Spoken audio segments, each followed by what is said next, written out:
Good evening, Weeping Willow. How are you doing this evening? Good, thank you. Thanks for having us. I do apologize for the Wi-Fi signal. This is because we are filming outside of the general room this evening, so if it does dip in and out, I do apologize for that. But hopefully it shouldn't be too disruptive. But Weeping Willow, do you want to start by introducing yourself and how did you get into the paranormal field?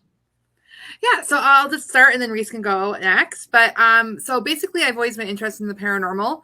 Um and as a kid I had different experiences. And then about going on 3 years ago, I realized investigation was a thing because I used to read like those ghost books, like Most Haunted Ontario, because we're from Canada, Ontario, Canada.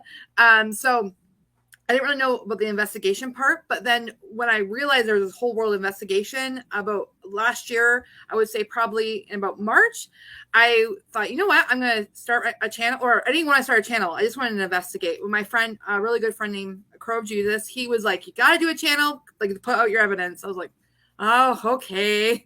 So I did a couple of investigations with my husband. He's 100% skeptic, like very, very skeptic person. And I was in school with Reese, so and for I needed help on an investigation. I'm like, Reese, want to come with me? And then she did, and then that's how we basically got started as our team, Weeping Willow. Yeah, I What about gotta you say, and Reese? How did you go into the paranormal? Is it a bit of a different opinion, or is it just the same thing? pretty much the same. Well, in terms of how she wrote me in, absolutely. She was just kind of like, "Hey, do you want to help me?" And I said yes. But honestly, I'm just a weird kid who liked horror movies and ghost shows. So Casey in the Darkness Paranormal. Thank you, Casey, for this podcast. No, there's no problem there, Chasing the Darkness. Hope you're going to enjoy yourself this evening. And if you do have any questions you want to ask our Weeping Willow panelists this evening, do comment them in the comments.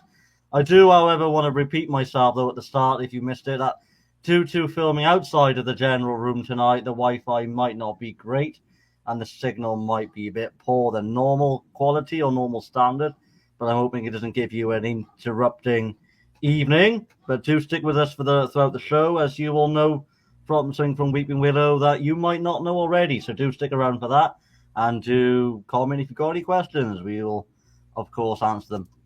But then, Weeping Willow, who would you want to nominate for this next question?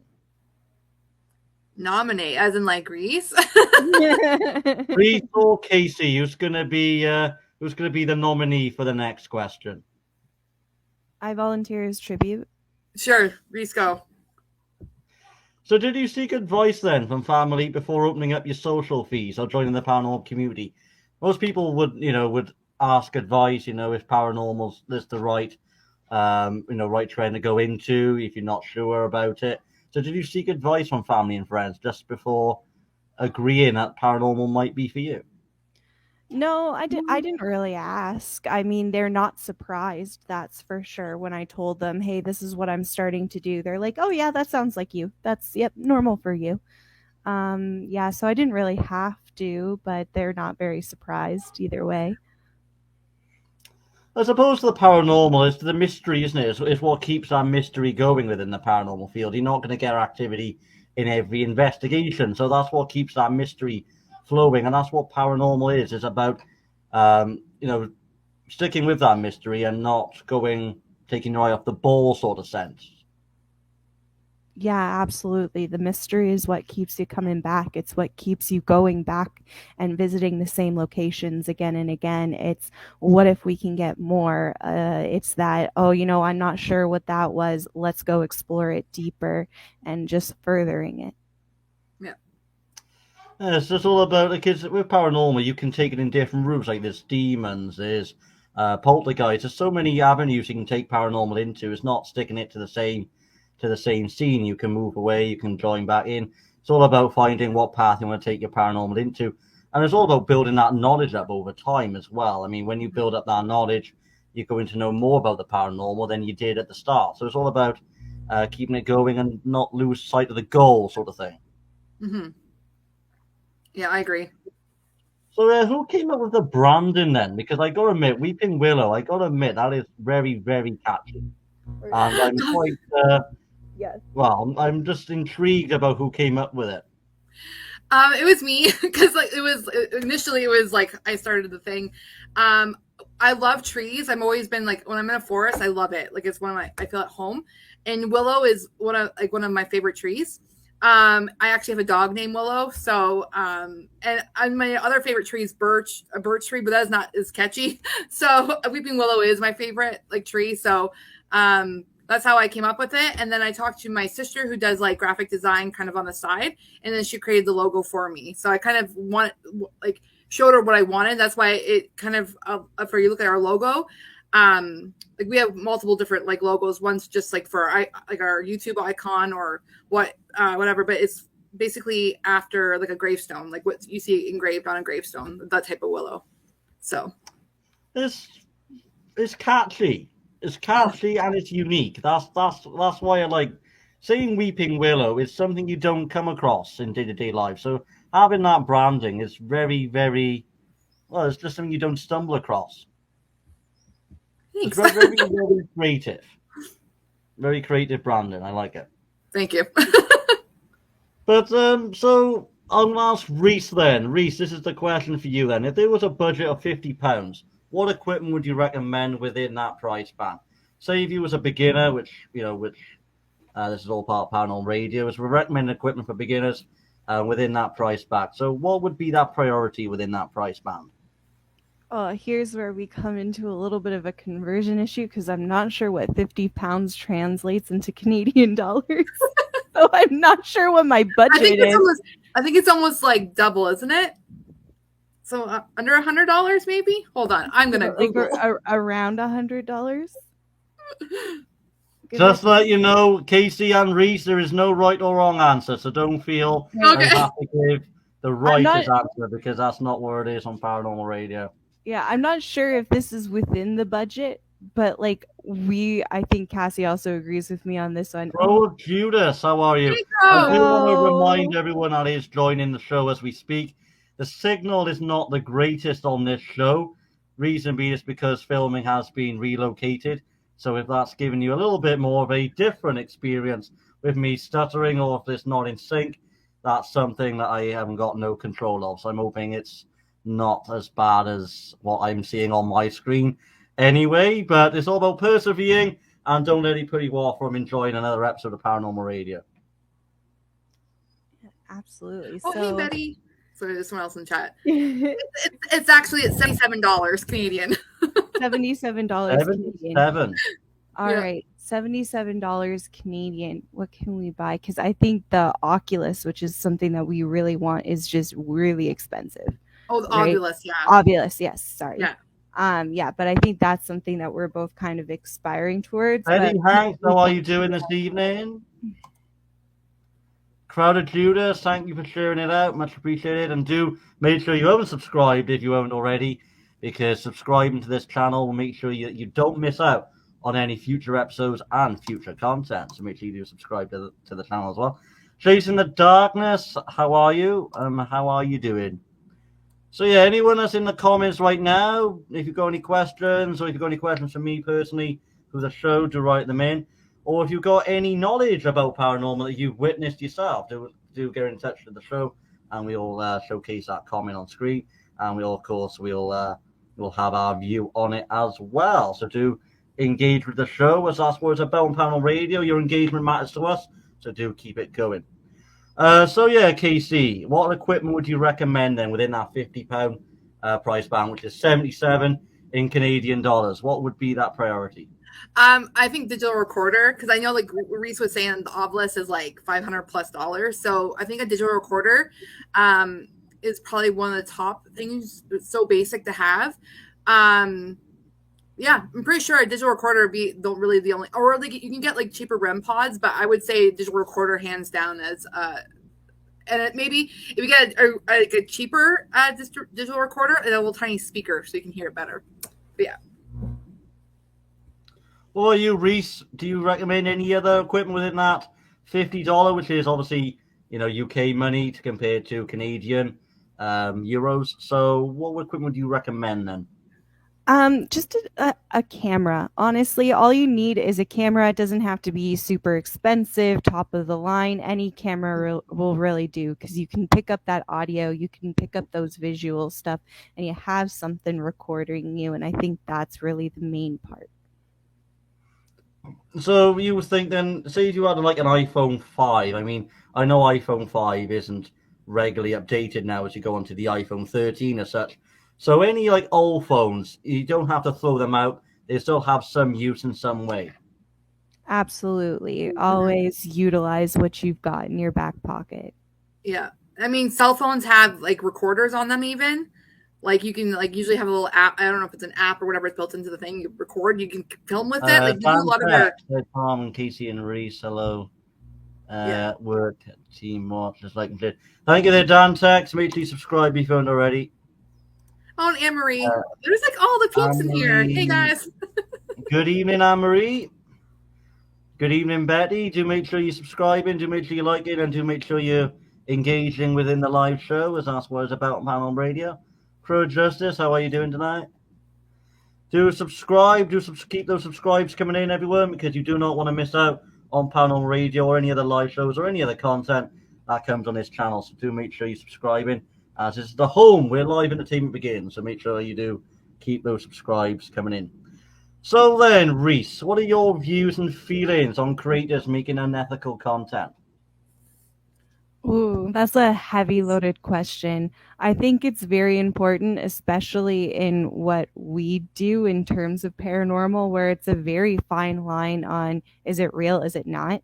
And I think it's very, very important that you're transparent in your material. When you don't catch anything, you don't catch anything. And that is 100% a part of ghost hunting and investigations. And I think it's important to have honesty, because that's what gives us our validity. Yeah, exactly. Well, yes, I just don't get it with paranormal as such. I mean, if they go to such lengths making it unethical, they can spend a few more minutes making it realistic. At least then they can inform viewers that this is for entertainment.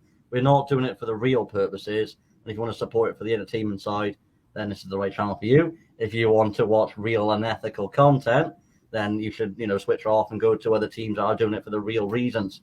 So it's all about informing, which I don't think many creators do. And that's how the fooling begins, because then they're inviting their audience. But then when it comes to that, I've reached 1,000 subscribers, I'm now going to fool around and going to take my eye off the goal from what I've been doing to reach those 1,000 subscribers. And then it's just about insulting them from subscribing to your channel. And then, it's just an insult, isn't it? I mean, you've invited that community in for the right reasons, and then you're just turning it around and making it entertainment, which is not really what paranormal is about, is it, as such? No, absolutely not. I mean, people do it for entertainment, and then if that's their interest, then they can do it for entertainment. But it's just informing is informing and not informing. So that's the difference with that. Crowded Judas, good answer. Thank you there. 100% keep it real. That's the way, Dan text. Anne-Marie, because many people are green on here. Too many fake people out there. That is correct. Betty, exactly. So yeah, it's all about voicing your opinions, everyone. So do make sure you're commenting and interacting with the show, because it's good to hear your views as well. So then, Casey, what are your top tips for beginners wishing to join the paranormal community? Basically, you don't need fancy equipment. If you have any interest in the paranormal, just find, you can go on, like, if you're just wanting to, like, kind of maybe not necessarily, I guess if you want to experience paranormal, you can go on ghost tours. It's a really great kind of start to kind of learn history of places. Like where we live, there was like near us is Niagara-on-the-Lake, and it's a very haunted ghost town. We've actually investigated a few locations already in Niagara-on-the-Lake. So if you go on like a ghost tour, but if you're just wanting to start and you want to dive in, like basically what I did, like I had my only experience from like paranormal investigating was just watching other people investigate. So I just like literally jumped in. If you have a camera, digital recorder, I started off with only a few pieces of equipment. Go find a haunted location or one that's rumored to be haunted and see if you can find any evidence. We've been in some places where it's not even like popular for being haunted, but it was like a battleground. And so we're like, let's go try it, see if we can get evidence. And we've been surprised and actually caught some stuff. So I think really, I mean, try out more popular locations when you're first starting, but really, I mean, find a location, camera, digital recorder. I'm trying to think what else, what we know would be basic. There's an app. We use the Paralis app, which is very similar to the Ovilus. And that's really all you need. Even that, I don't take it I take it with a grain of salt, even the words, like, unless it pertains to something kind of, yeah. The thing is, as well, when you're a beginner, it's important not to investigate alone as well. That's the most crucial tip of it is, because you don't want people investigating on their own and then have their safety, in jeopardy. So it's all about investigating with someone just to make yourself have that peace of mind, and then you can do it, in a normal sense without feeling scared or not enjoying it to the full degree. So it's all about having that peace of mind and ensure that your safety isn't compromised in any way. Yeah, I mean, that's why I brought my husband along, and he's 100% skeptic because I didn't want to be alone for the first investigation. So, bell rang, back to it, and go have an awesome day. Sorry there, Dantex, but hopefully you'll get to re-watch what you missed on replay. So make sure you do subscribe so you don't miss out the full recording. Hit that like button. Yep, thank you very much, Crow of Justice. Judah, sorry, hit that like button and subscribe, because we do welcome all our new subscribers. And we all welcome as well all engagements. And make sure you do comment in. Crow, have you posted in 4? I'm not sure what that means there, Anne-Marie, but Anne-Marie, yeah. Well, if you are posting things like that, just make sure you're posting the full thing so we know what the actual thing is about. But yeah, then, Casey, in your opinion, then, what made paranormal so popular then 20 years ago? How do you think paranormal existed back then without the usage of social media? I think TV is really what made it popular, even though I never really watched those. We didn't have the channel even to watch like Ghost Hunters and stuff. I think TV initially probably made it way more popular, even though there's been like Ghost Hunter, like paranormal investigators for like forever, right? But I think it just got popular with TV, and then obviously I think when YouTube came around, I really think that really propelled it, because that's how I found it. You know what I mean? So, and I agree with Crow. It is a cult. No, I'm just kidding. Oh, it's a cult. Thank you for cleaning her up, Crow Judas. I don't know if I'm saying Crow Justice. I'm hoping you're not taking that offensively. It's just the first thing that comes to mind when I'm reading that, so I do apologize. I have to apologize as well. I just got called in. I know I had a time limit, but I just got called in. There's been something that came up at work, and I need to go in now. Oh no, Reese. Oh, yeah, no. I know. My boss is just like, sorry about the late notice, but can you come in ASAP? I kind of have to go to the doctor. So oh no. Yeah, I'm not sure what's going on, but I'm sorry, I got to peace out. But Cassie. Well, Reese, it's good to meet you, and hopefully you're going to be rewatching the recording that you missed on replay. Absolutely. But don't worry, you'll be in safe hands. Team rewatch, right? Team rewatch all the way. All right, thank you so much for the short You have a nice afternoon in the Canadian time. Thank you. You guys have fun with the rest of the broadcast. Bye, everybody. Okay. See you. Take care. So then, Betty Hanks. Crow's our leader. Exactly right there, Anne-Marie. I think everyone's missing Reese. Never mind though. Everyone is missing Reese, because we still got our main leader here, which is Cassie, and I'm pretty sure she'll do just as well as her other team member, so do not worry there. So then, Cassie, do you know what we do on Paranormal Radio? Have you watched any previous episodes? I have, off the top of my head, I briefly watched some of them, yeah. So I know that you're doing like interviews, right? Well, there is some surprises in store on Paranormal Radio, but yeah. I thought you might know what that surprise might be. Not off the hand.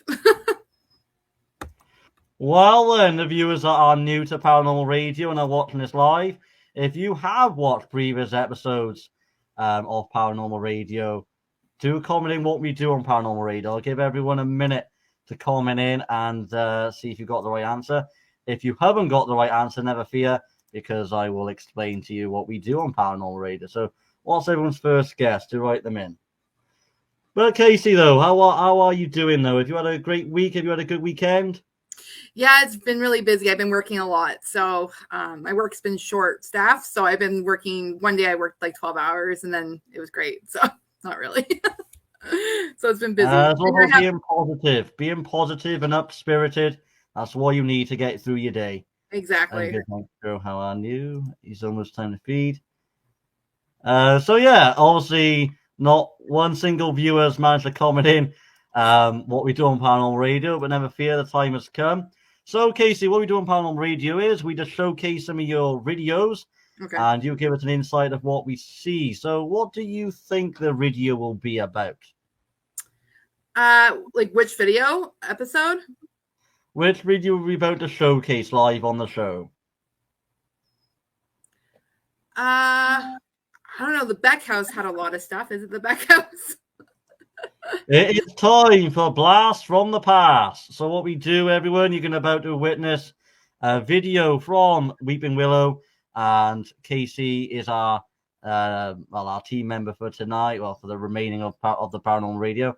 And we're just going to go through it. So without further ado, here's a clip about to appear on your screen. Rewinded it way too much. Are they going to come out of the woods? I know, that's literally what I'm waiting for. Oh. Patrick. He's not here.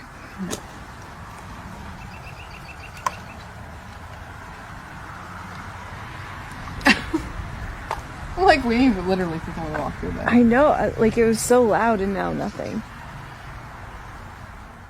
Okay, so might as well just keep rolling. So there were some names that came through. So Patrick and Jenny. Was there a Patrick and Jenny here? Jenny, are you connected to the house? Or Patrick? Large. Yeah, that's just people from the farm over. So are you guys connected to this land? Was it the battle or was it the land you're connected to, if there's someone here?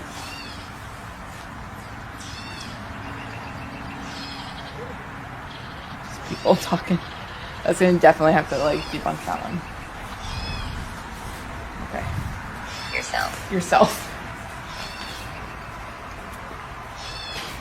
Yeah, we're definitely going to debunk. So this is we're now where we started off the intro and stuff. So this is the actual like a picnic area, and that is a really neat map and some paintings of the battle representing the battle. Can you tell us? That sounds like yep. Can you tell us your name?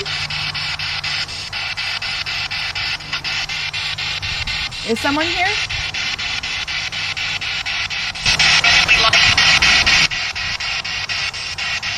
And we say and we like or lot something. Yeah, something with an L. I heard the L. Yeah, indicate. Can you touch that REM pod there to let us know? To indicate that you're here? That's music. Now it's going off like. Can you tell us your name? You can talk to this. I sound like a southern accent. Randy! That's something.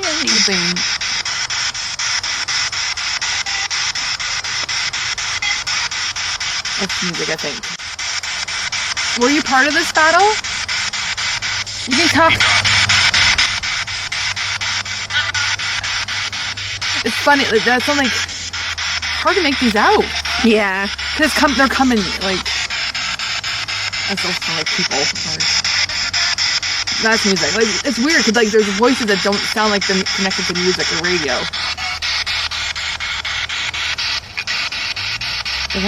Is it or something like that? Yeah.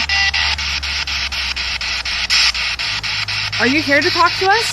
Can you talk to us?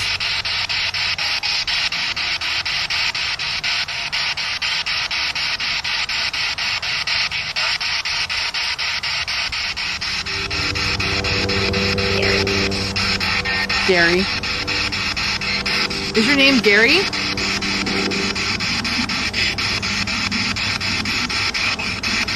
Oh, that was weird. Did you hear that? Yeah. Like, oh, like really deep. I have to stop it for a second because that literally sounds like. Might as well just.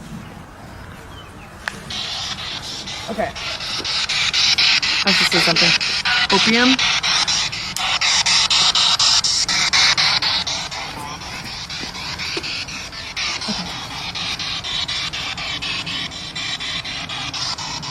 They would have used opium though, right? For pain? Oh, 100%, yeah. Okay, so is there... Do you want to talk to us? Say yes or no.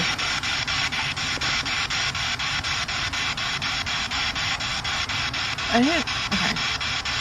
Can you say yes or no? Do you want to talk to us?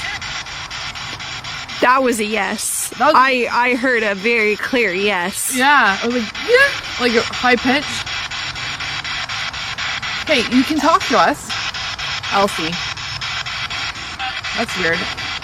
Elsie was like,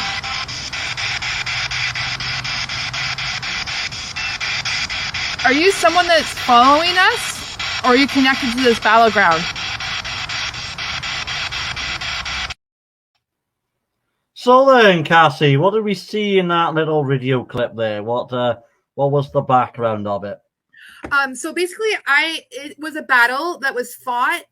So like in our area, the Niagara region, the War of 1812 was fought in our area. It's like in Fort Erie, like Niagara Falls, Queenston, Niagara on the Lake. So I always assumed when I drove past this battlefield, I just assumed it was lumped into the Battle of 1812. But it turns out this battle was actually from 1866. So it was a year after the Civil War ended. So it was actually Irish, so the Fenians that came over. Because they want to have independence from England, so they attacked us because obviously we're a British, like we were part of the British colony, right? Or we were a British colony, so they attacked us. So it's a really unique location. I don't know many stories. This is one of the locations we didn't know a lot of any ghost stories connected to it. But I thought, you know what, we might as well check it out because I haven't seen anyone do any investigations there. So I thought it'll be a new, interesting location just because of the history. I absolutely love history. Like if you guys watch any of my episodes, I'm always trying to put as much history on the location that there is available. Yes, there was very good, clear results in that footage. It was very, Yeah. very clear and crisp. It was, it was like a sudden movement, and I was just caught right at the right time. So that's pretty good. I like that. It's pretty good quality. Yeah, so we definitely with the spirit box. I normally we're, like, I don't know if you noticed in the chat, that someone was talking about a noise gate. So basically, it helps cut out that noise. So that will help get more clear answers. But for some reason, I'm having issues with my noise. Like I have a Bluetooth speaker and the noise gate pedal, like for a guitar. And I usually have that hooked up. So, but generally, it was really cool to actually hear because a lot of times I find without that noise gate, it's hard to hear clear like voices come through. So we were pretty lucky with that one that we did hear some in there. So. Well, before we go for a quick commercial break, I'm just going to try and keep up with these comments because as he was talking there, I had comments going at 10 beats per second. So it was very hard to try and keep up with everyone commenting at the same time. So question for me. I'm from the UK, Anne-Marie. I'm from the UK. How you do? I don't know if I've seen some of these comments. Do bear my pardon. If you are missed out in these comments, do keep commenting them in because you will have your comment displayed on screen. So Sabra, Queen of the Underworld, how are you doing? I hope this podcast will be an interesting one for you. Do stick around to the end because you do not want to miss out on another episode of Paranormal Radio. Sabra, Anne-Marie, Chasing the Darkness, Ali Nelson, do keep coming in, everyone. If you just watch, do let me know and say, hello, I'm just starting to watch, or something like that, as you haven't missed out on anything. So do keep coming in, guys. Do keep coming into the live chat, because we value every interaction. So do make sure you are coming in through the live feed. So then, Betty, have you got a favorite song that you would like to hear on our first commercial break on Paranormal Radio?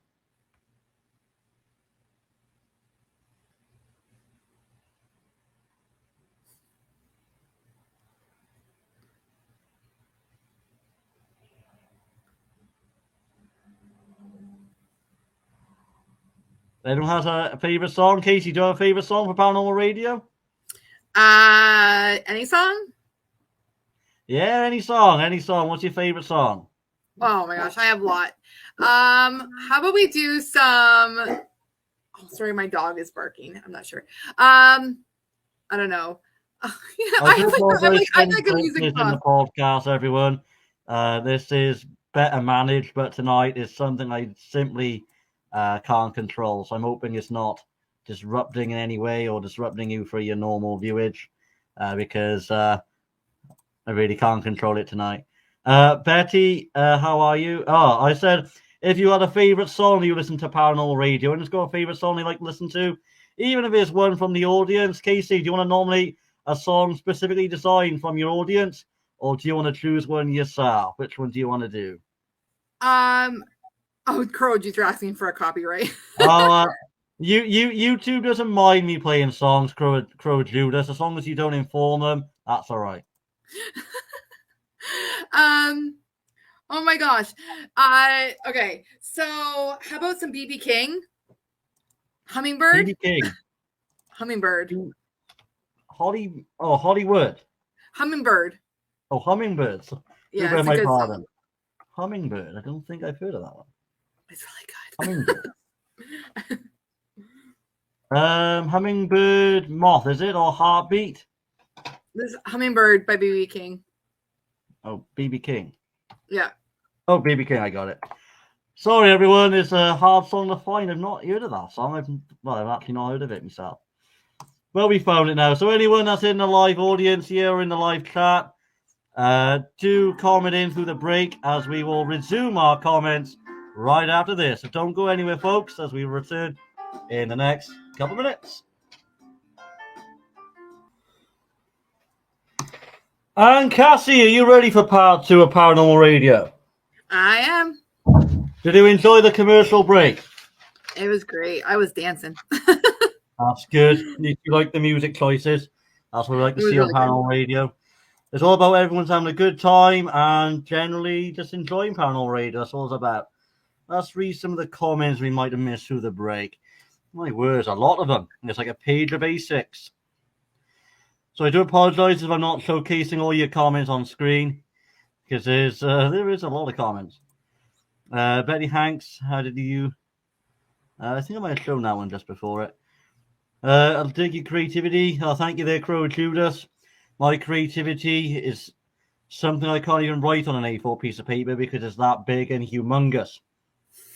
So I'm hoping you're getting some vibes from my creativity spells, how it is.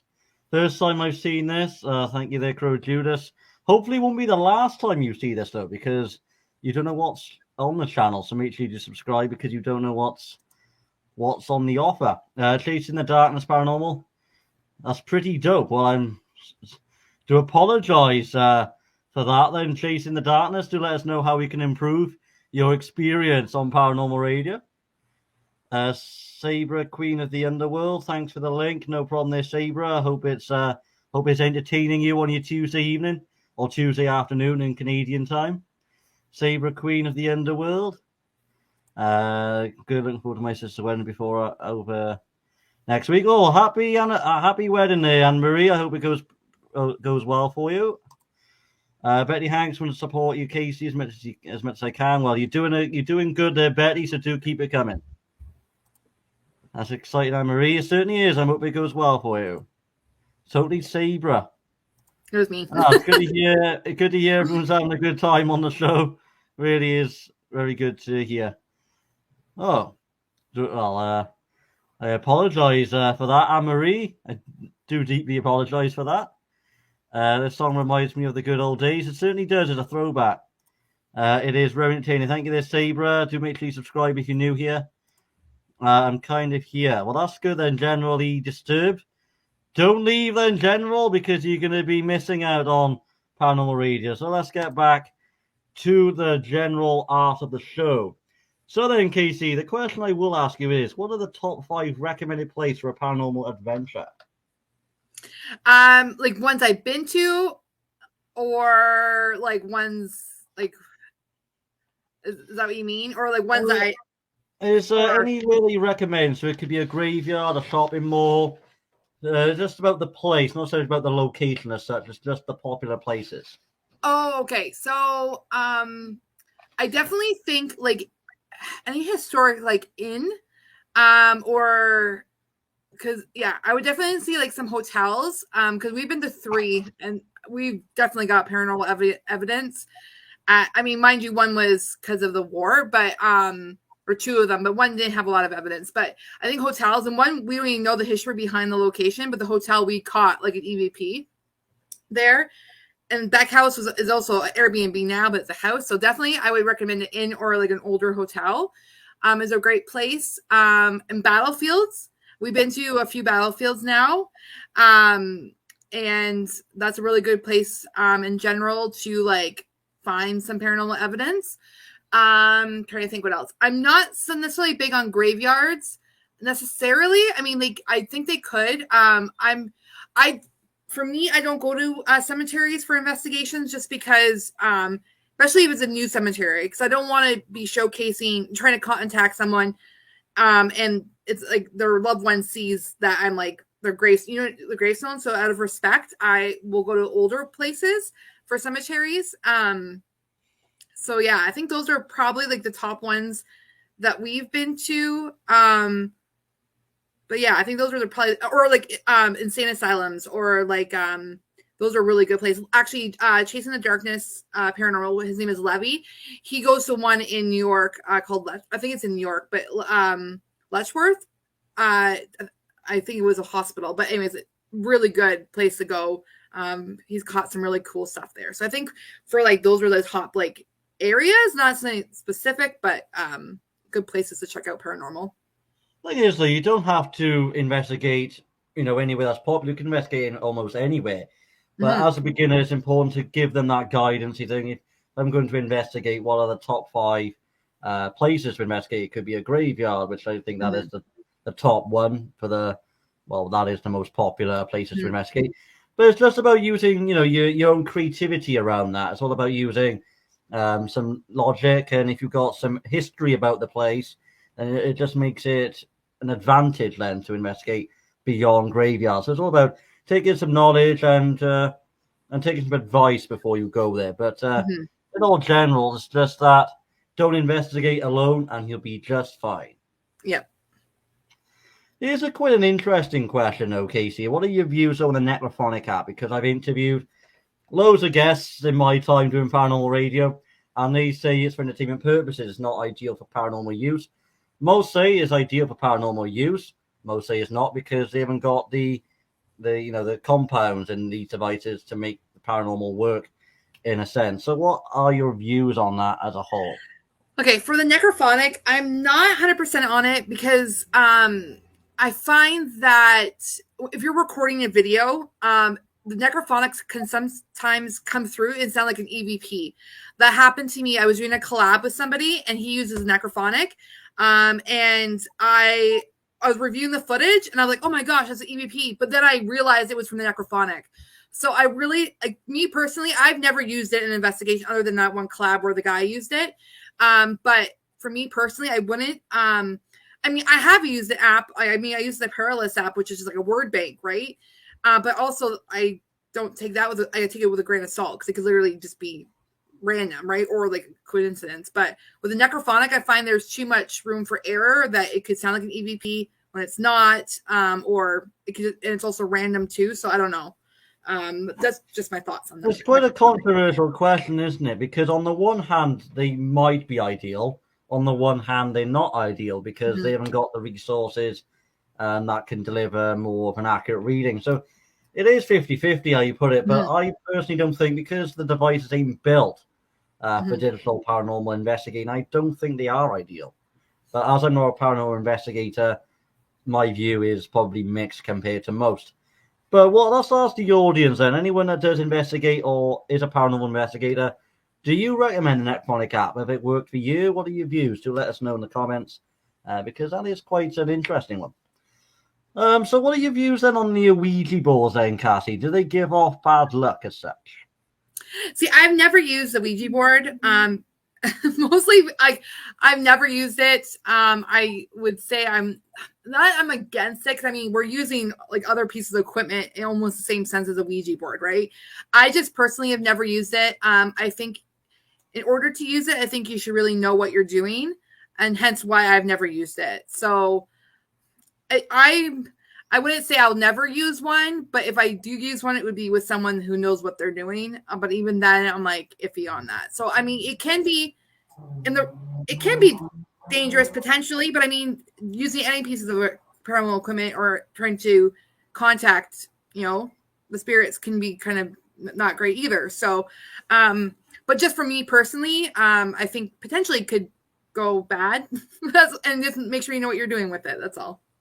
So. The thing is, though, with the Ouija boards, it's all about how the press covers it as well, because then people might be terrified to use it as a whole. People then might think, I'm not liking the impression given by the press. I'm not going to use it full stop.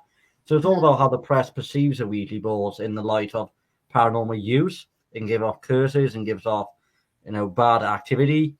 So it's all about how the press maintains its image rather than, as Ouija boards haven't got, no safety aspects of it. It's all about using it with caution. That's all it's about. It's all about using Ouija boards with extreme caution. Only do it if you have to, but avoid it if you don't. It's just all about having a confidence to use it should it come to it. Ouija boards is a no for me. Anne-Marie, why is that then, Anne-Marie? Why is the Ouija boards isn't for you? Do let us know. I talked to Michael Jackson. That is quite interesting there, Crow Judas. What results did you have from that? Do let us know. Ouija board was sold as a children's game. It was. Yeah, it was. But it's all about how the press maintains its image by saying, don't use Ouija boards. They give off curses. So it's a scaremongering tactic, I think. But that's just my view on that. I don't like Ouija boards. It creeps me out. Well, that's probably standard there, Betty. It's not ideal to use it because you don't know what feelings you get from it. Anne-Marie, because they scare me. They do. That's what I mean. If you're going into the paranormal field, it's all about weighing up the pros and cons. Are you in it for the reality of it? Do you want to do it because you want to get frightened or maintain or give up your thingy bobs, or do you want to do paranormal because you out for the life after death and you want to find out the results? So it's all about weighing up pros and cons because everyone's different. People want to be in the paranormal for different things. So it's all about how paranormal is perceived for you. I think that's the main focus. Anne-Marie, and also easy to fake. I don't know there, Anne-Marie. I'm not a paranormal investigator, so I can't give any guidance or any view on that. But do comment in your opinions, though, as we'd be delighted to hear them. So then, Casey, do you believe in UFOs then? And have you seen a UFO? I haven't seen a UFO. And this is a very funny question you asked because I've just recently started listening to more podcasts on UFOs.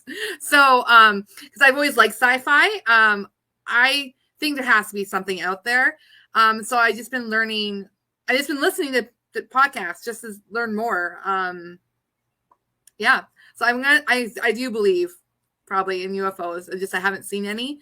And I want to know more information. So that's why I've been trying to listen to more and watch more stuff on it. So the thing is, when you do research about the UFO, it's really fascinating as well, isn't it? It's really fascinating.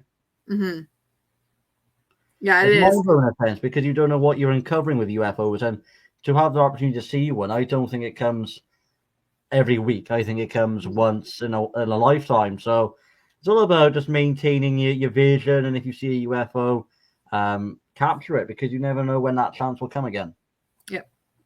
I've seen one when I lived in Ohio. Did you there, Betty? Did you capture it? Did you get any results from that UFO? Do let us know, because we'd be delighted to hear it.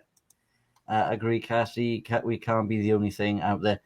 Exactly right there, Anne-Marie. Exactly right there. But yeah, that's what I mean. You can never rule out saying, "Oh, I'm never going to see a UFO. It ain't going to come here," or where I live. You can't say it for certain. You've got to maintain an open mind, because when you see one, it really is a lifetime opportunity.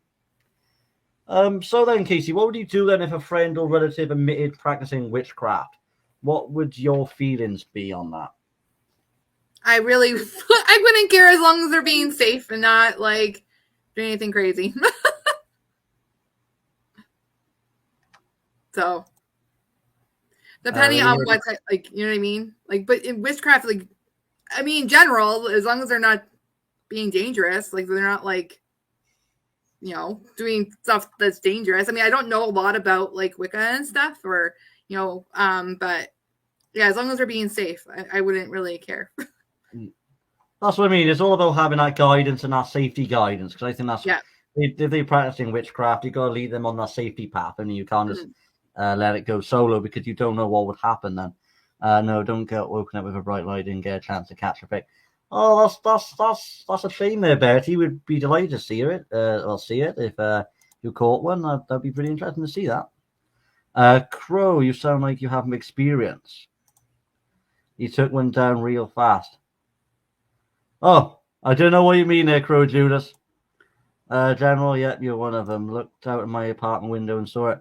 That's good there, Betty, because like I said, about UFOs, if you do manage to capture it, don't delete it. Don't delete anything about UFOs, because it really is a once-in-a-lifetime opportunity, and it's not to be missed. So if anyone has the opportunity again, and when Weeping Willow is back on the show, do let us know, because we'd be interested to see those, because it really is something you don't stumble across every day. So then, Cassie, do you think supernatural creatures can be caught? Like on camera? I think so. I think I think there's like Sasquatch, like the Loch Ness Monster and that type of thing. I believe they exist. I'm really like skinwalkers and that type of thing. I do think. I don't really know exactly if they're like you can touch them, or if they're more like an elemental type of supernatural. Like, it's hard to say. We don't really know. Like, we're just going based on myths, and people, you know, have some experiences, but I think we could probably catch pictures of them, maybe, or like an eyewitness account. So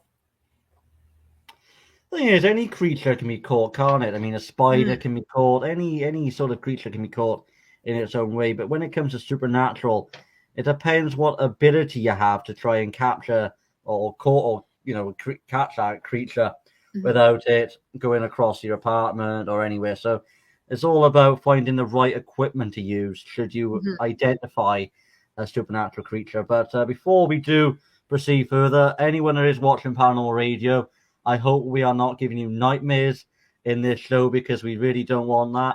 We don't want everyone to be scared where they can't have their evening sleep. So if you are easily scared, I do recommend not watching a Paranormal Radio series, because it can be viewer discretion advisable.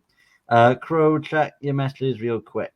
You have a little message there, Cassie. I'm hoping it's a really good and important one. So yeah, then, Cassie, this is a very good question to ask you. Then, do you believe your ancestors are watching you in a sense? I think so, in a sense. I think, like, I think so. I mean, I've never had any like experience of seeing anyone. My papa, though, he tends to pop around a lot. Like, I've had different readings from different like mediums, and he's always around. So I really do think he's around for sure. But I'm not like at my mom's, like my parents' house. I did a paranormal investigation there. And she just will smell cigarette smoke occasionally and stuff. So I did an investigation there, and it felt like it tied back a lot to my papa. So like, it was just really interesting. I'm not saying for sure, because it wasn't like there was no definite evidence, but a lot of like, it just felt like it was like more of a family passing through my parents' house, not necessarily a ghost haunting them. So I think so. The thing is, you can't say for sure that they are watching you, because they're up in heaven, and you just don't know what they're seeing from that view. So it's all about maintaining that positive aspect and knowing that they are looking down on you, rather than not, because you don't want disappointment. You don't want to be disappointed. But yeah, it's just maintaining that positive aspiration, knowing that someone is looking down at you from heaven, because I think that's the most positive message that you can have there. So then, viewers, we're going to go for a quick commercial break, and when we return, we're going to be returning with part 3 of Paranormal Radio. Who's enjoying it so far? Do let us know in the comments, and if you've got any questions you wish to ask me or Cassie through the break, do let us know, and we'll return with those questions. Sorry, Tom, we're all friends here. Well, that's good, Anne-Marie, and it's good to have friends because everyone needs someone. So do maintain that positive aspiration as we return from the break. And Cassie, are you ready for part 3 of Paranormal Radio? I am. Let's get right back to it. Before we do start, however, let's have a browse through the comments that we might have missed through the commercial. So then, Cassie, what was your favourite song then in the commercial break? What was your favourite?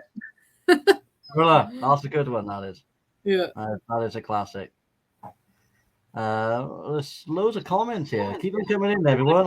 This is the only show that I've had so many comments coming in. So please keep coming them in because I do like every interaction with every audience member. So do make sure you keep interacting in the live chat.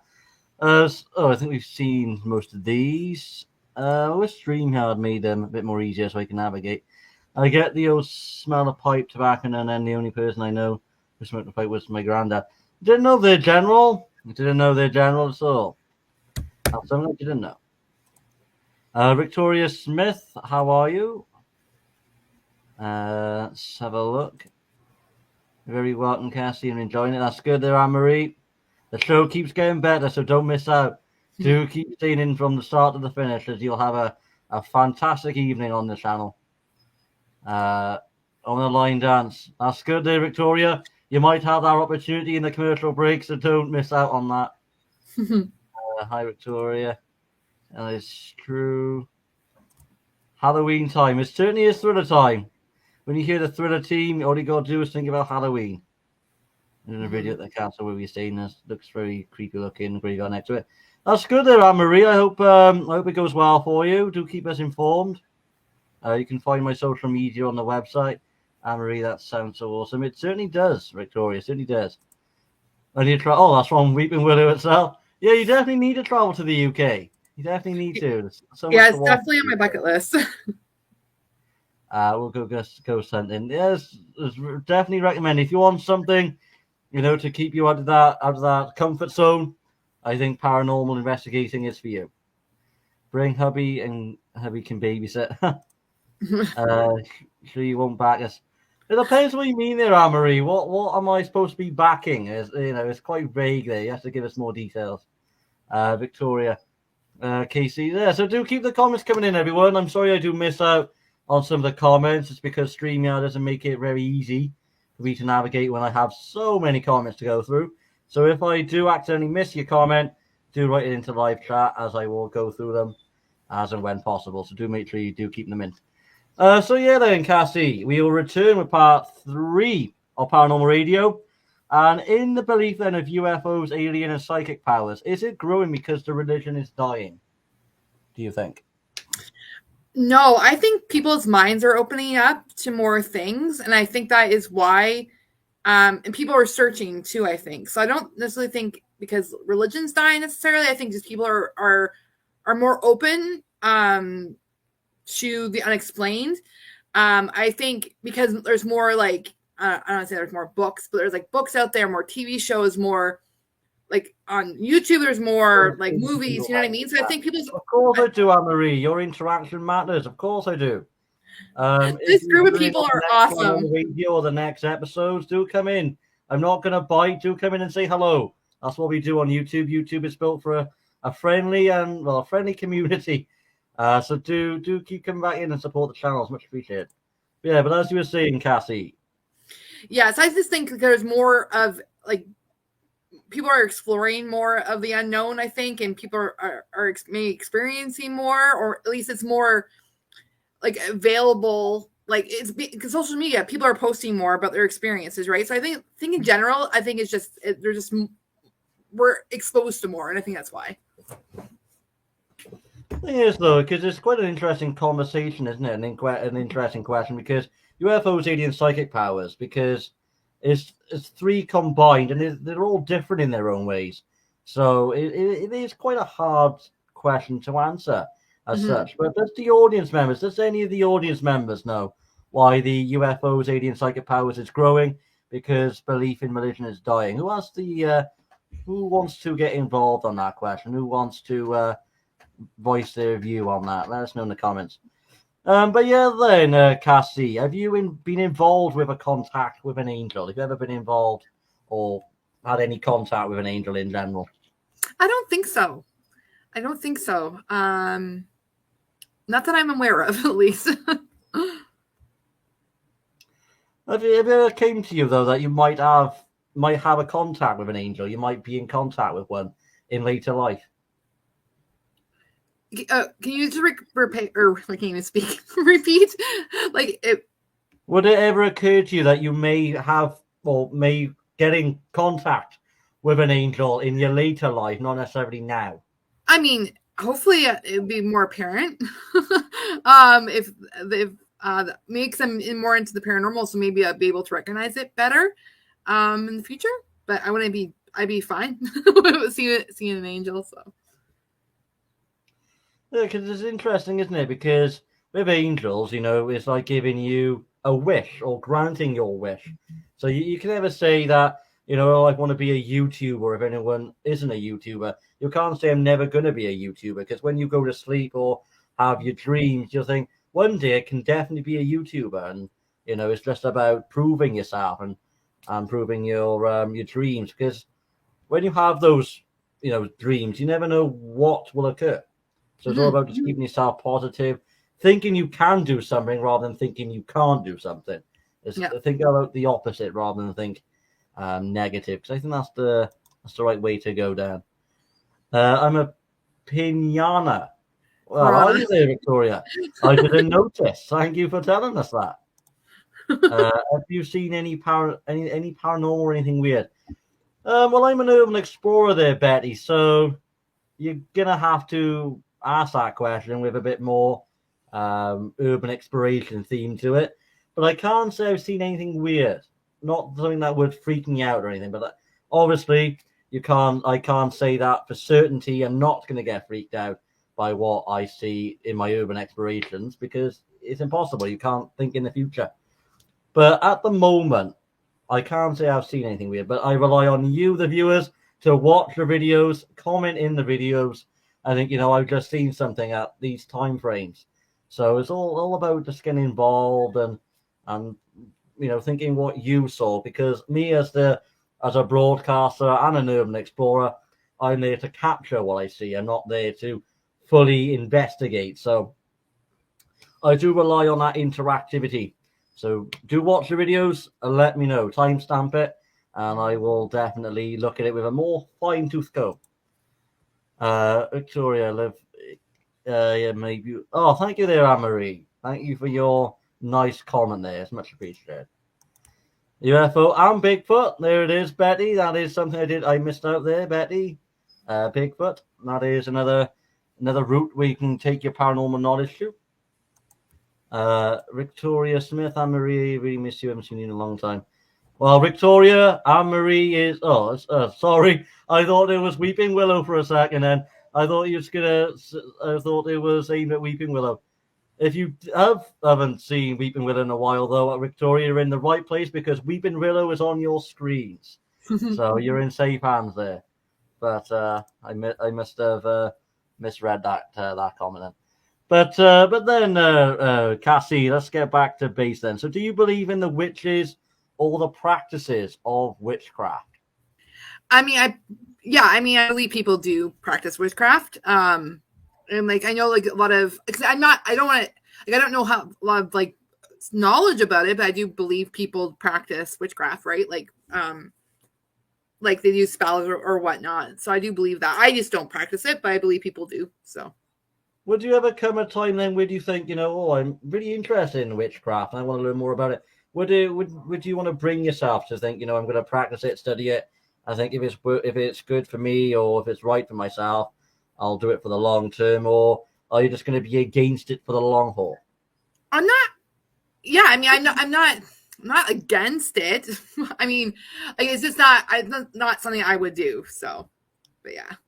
Well, that is your personal option here, Cassie. Yeah. Don't be forced into doing something if you're sure, or 99.9% sure that they don't want to go into it, because it's all about doing what you're comfortable with doing in the paranormal field.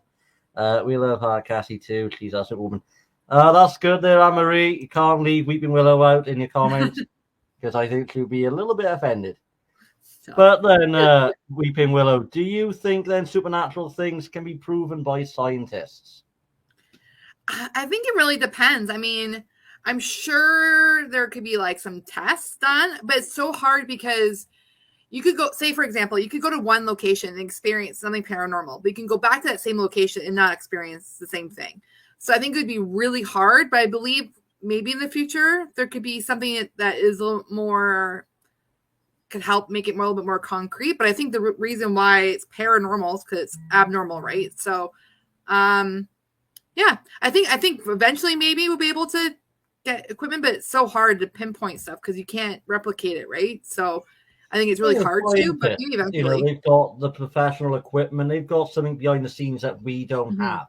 So I think we rely on scientific knowledge to really back our claims up, because that's where theories come into it, like Bigfoot. Scientists would have to de-rolanize these theories and actually supply real evidence to suggest the theories, to really distinguish if it's totally false to something, if it's totally true. So we rely on those scientists to provide that theory, to provide some knowledge that we rely on, to get a fine line with our views. So it's important to have scientists, really analyzing paranormal with a fine-tooth comb and letting us know really what they found, to as opposed to what we know about the paranormal field. We will chat soon there, Victoria. We love Cassie Tootley. I think I've seen that already. Sorry about that. Oh, there's new comments here. What do you both think about Waverly Hills? I'm not from USA, so I'm not too sure about that, but I'll leave that question to Cassie. I believe it's haunted. I think people have experienced things there. I haven't been there yet. I have so many locations on my bucket list. Definitely it's there. But I think people have experiences there. So I would assume it's haunted. So that's what I mean. Google is your best friend. If you think, this could be some really good history about this location, you need to really study hard, bring it with you, and then you can really know what you're getting into, rather than going in there and turning a blind eye and think, it's just another day in paradise. Because in paranormal, that isn't the case. Yeah. I think any ball throw in there was faked. Don't know where that came relevant, Victoria. You'll have to supply us more information to be able to, or for us to be able to know where that comment is relevant anyway. But thanks for engaging in the comments. But yeah, then, Katie, do you believe then in astrology? So I used to not believe in it, but because with this, with zodiacs, because I'm an Aries, but I'm not your traditional Aries. Like, I'm not hot-headed, but I realized there was so much more to it. So we have a really good friend that I say we, because this chat basically we're a huge family pretty much. So he is really into it and he explained it more in depth. So I'm starting to believe in astrology a little bit more. Realizing there's more than just your sun sign, right? You have your ascending and all that kind of stuff. And I'm way more according to my ascending and your moon sign.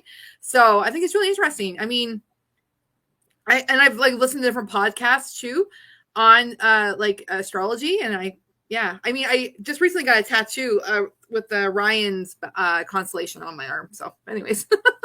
It is. It's fascinating, astrology, isn't it? Because it delivers so many different things, and it really provides different evidence to different things. So astrology as a whole is not just one unit, it's many units in one, isn't it? Yeah, I agree.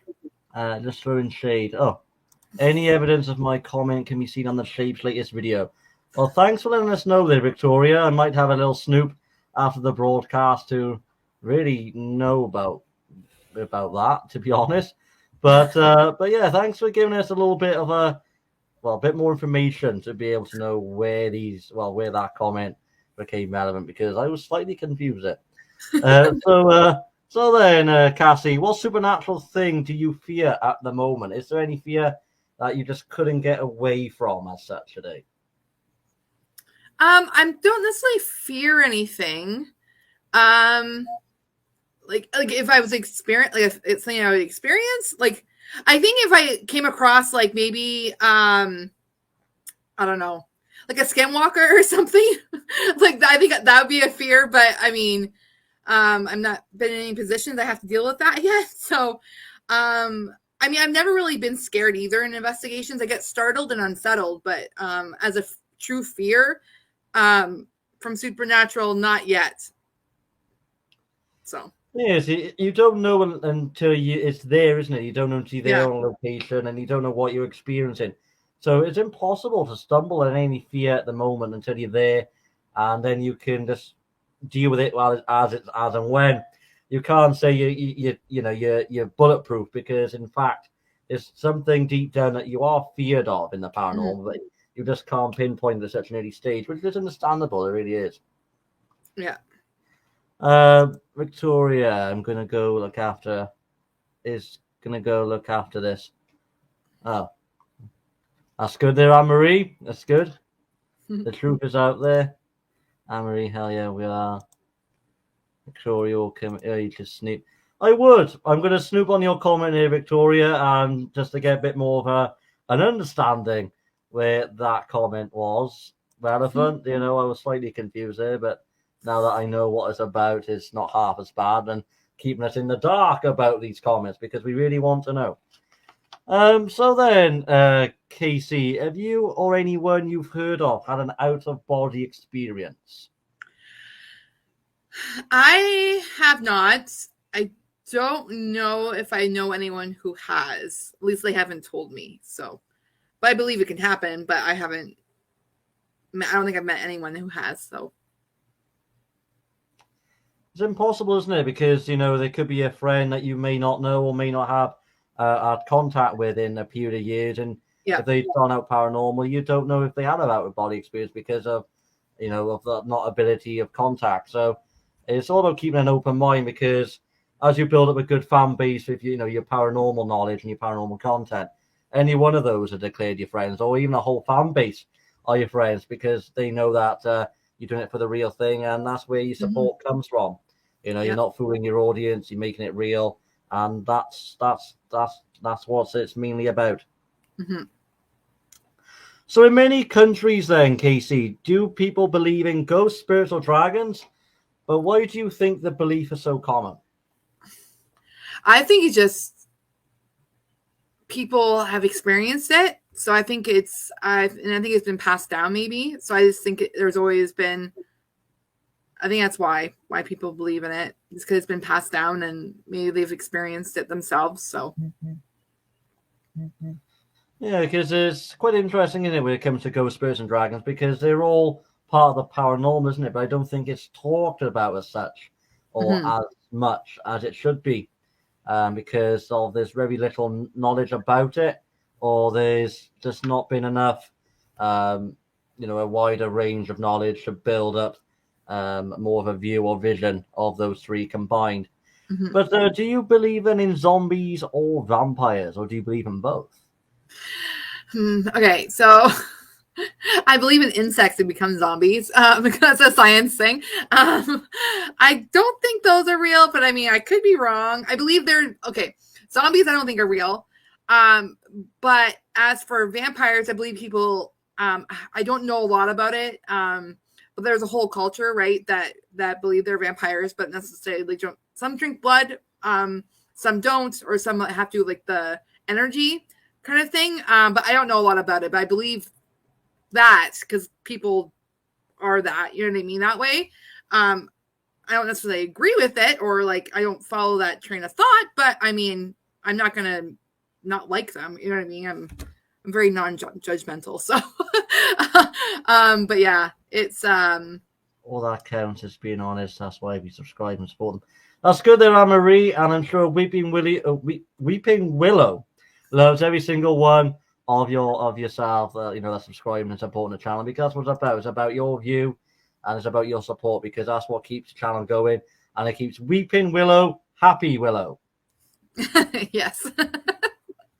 Exactly, Weeping Willow. Yeah, exactly. I mean, obviously, I don't want to single out teams or single out that one content creator, because I've interviewed many, content creators as paranormal investigations, and they're all doing it for the real thing. So I can't possibly single out one. So yeah, it's all about just doing your research, and if they are famous, because there are famous ones out there that do mislead the viewers, it's all about finding the ones and watching the videos and draw up your own conclusion. Is these content creators doing it for the real thing, or then doing it for our support only to mislead us as we go further afield? So it's all about just finding the research and supporting the ones that you want to support. I mean, you shouldn't be singled out for that.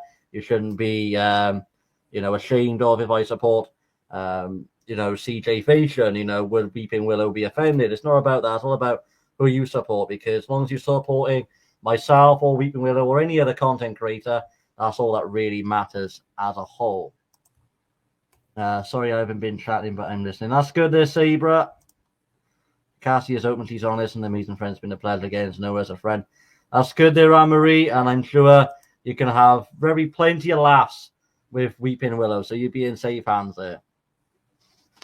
Here's a good question for you, though, Cassie. I'm not sure if you thought about it with such a fine-tooth comb, but why do you think ghost hunters wear respiratory masks? Okay, so if they're in a location, right, that is old and musty and moldy, and the air quality and there's asbestos, is for protection. So I know, like, there's some location, I haven't been to a location like that I need to wear one.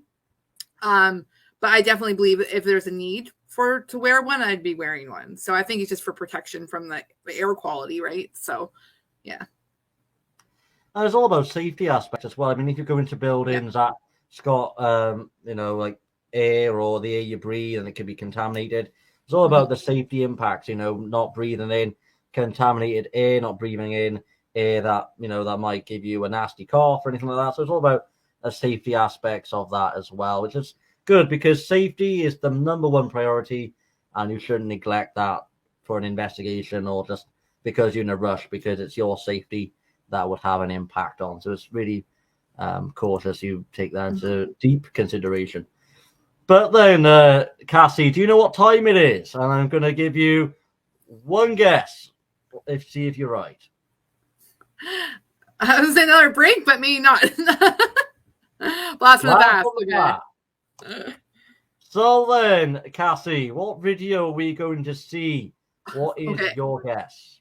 So I was wrong with the first guess. Maybe it's the residential. This isn't a yes or a no or a quiz, so just go with anything that's at the top of your head. The residential, I did. Residential. So then, viewers, what video are you about to see on the screen? Do let us know. I'll give everyone 30 seconds to comment in quick on their phones, tablets, computers, about what video you're going to see, because it's good to see if anyone's right. It really is. Do let that creativity flow in the comments. Let's see if anyone gets it right. And there are some special people like Zach that goes over the top when it comes to masks. It is, but it's just about maintaining that safety aspect as well, though, Victoria. That's what it's about. You can be over safety, you can be over cautious, but it's probably good that way to do so. Cassie has read that already. So as there's no comments from the viewers, it is time to reveal the video. Here's so this is what kind of what the dance hall was. Here's some pictures. Here. There's a 3-story high building. It's massive.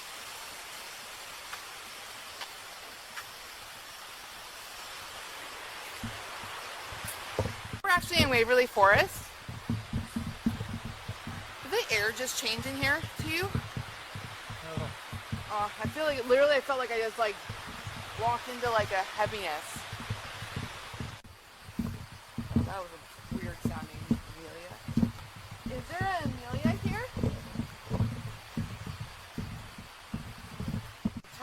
feels extremely heavy right now. Obviously I can't prove that, but definitely feeling very, very heavy in here. Was it, I remember just off a little bit somewhere around here there was remnants from one of the rides. Yeah. But I can't remember where. Move it a little bit up further. Us.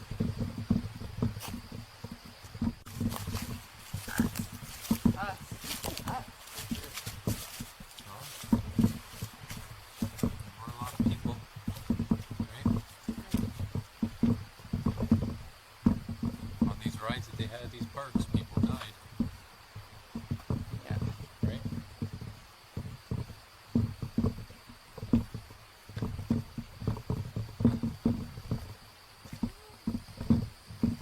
I don't know.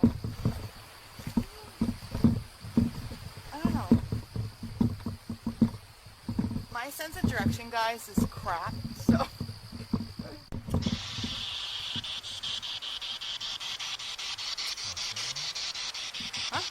Okay, so I'm just gonna start with the spirit box, and we're just gonna see if we can catch anything while we're walking through here.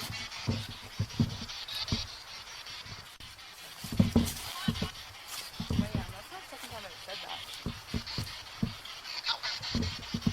I just said, like, help me. That did sound like that, didn't it? Yeah.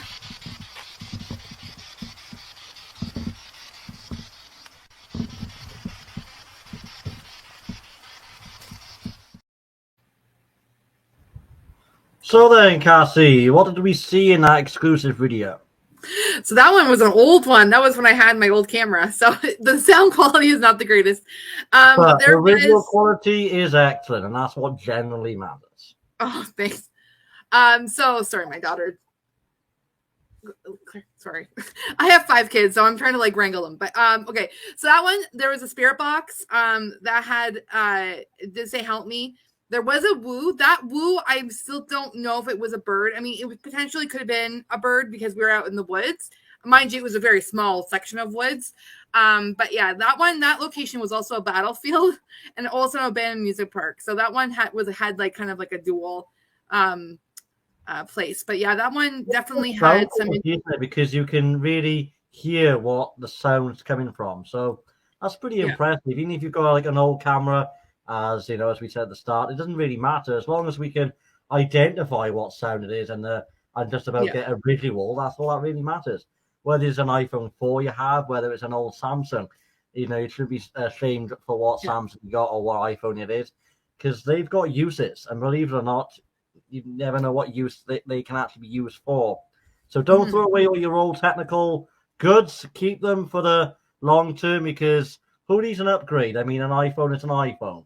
You know, you don't have to upgrade unless you necessarily have to. But then, Cassie, it is time for our commercial break. And is there a song you like to hear on the commercial break this time? Okay. You always like to get involved on Paranormal Radio. Okay, so let's see. Sorry, I did a BB King song. How about what have I been listening to a lot lately? How about, oh my gosh, the song. This song is freaking epic. I've been listening on repeat, so I have to just find the title off the top of my head. Take your time, Cassie. No rush at all. So it's called viewers, if you want to put a song on, if you want to request a song, let me know in the comments, and your wish will be granted. Okay, so this one is "The Wolves Have Returned," and it's by it's by, I don't know how to pronounce it, but it's NAHKO, and the Medicine for the People, I think. Medicine for the People. Yeah. I've not heard these songs before. I don't know why I've not heard these.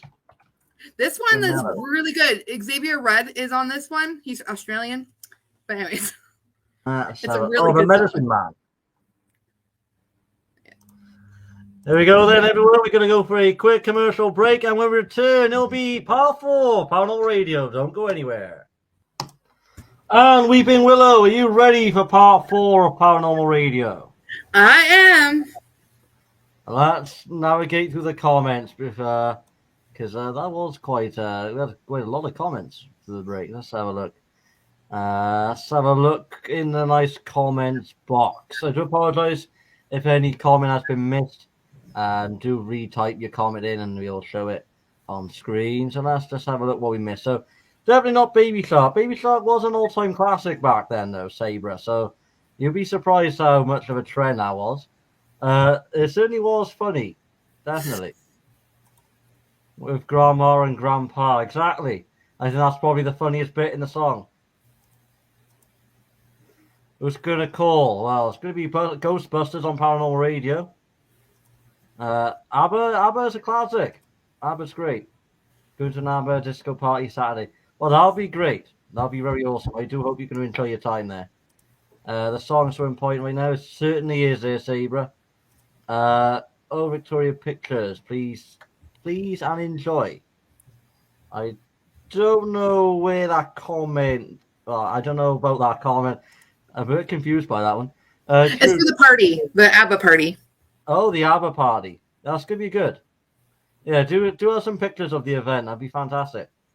My son loves the song. It's gonna be good, Ghostbusters. It gives you in a real haunted mood, especially when it comes to Halloween. I'm so excited to be a dancing queen. Well, you definitely will on Saturday. Certainly it's going to be an all-time classic one. Laugh my... Hell yeah, Victoria. That's a very good quota there, Victoria. But as people might watch this on replay, I am not going to quote what that means. Who's watching? Well, I hope everyone's watching, because Paranormal Radio, everyone has a good time. Yeah, I think we established that one. But, yeah. Not that much of a classic. It is. Baby Shark is a classic. Maybe it is a classic. So yeah, then, Weeping Willow, we're going to conclude with part 4. Are you enjoying the show so far? Yeah, it's awesome. Thank you for having me. That's good, because the show isn't over yet. So I'm hoping it's not deemed boring at this time in the show, because we always make sure every guest has a good time on our shows, because that's what the show is about. It's all about having a guest on and enjoying the time. Mm-hmm. It is a classic. Baby Shark is a classic. My son can freehand the ghost emblem and likes 80 versions of Ghostbusters. I don't know how the 80s version to now's version is different, but that's just my view. Baby Shark is a classic for 5-year-olds. It is, but I think families like it as well. Because when it was released, everyone was playing it. You know, even in supermarkets, you know, you couldn't even go to a supermarket without hearing it. So, yeah, it definitely was a trend. Not going to lie. So then, we're going to go back on base now with Paranormal Radio. To keep the comments coming in, every viewer watching, because it's your interaction that matters. So don't miss out and do get involved in the show. So then, Casey, what is your favorite to least favorite investigation to date? Where I've been? Okay. Investigation. What's your favorite to least favorite? Oh my gosh. I wouldn't say I have a least favorite.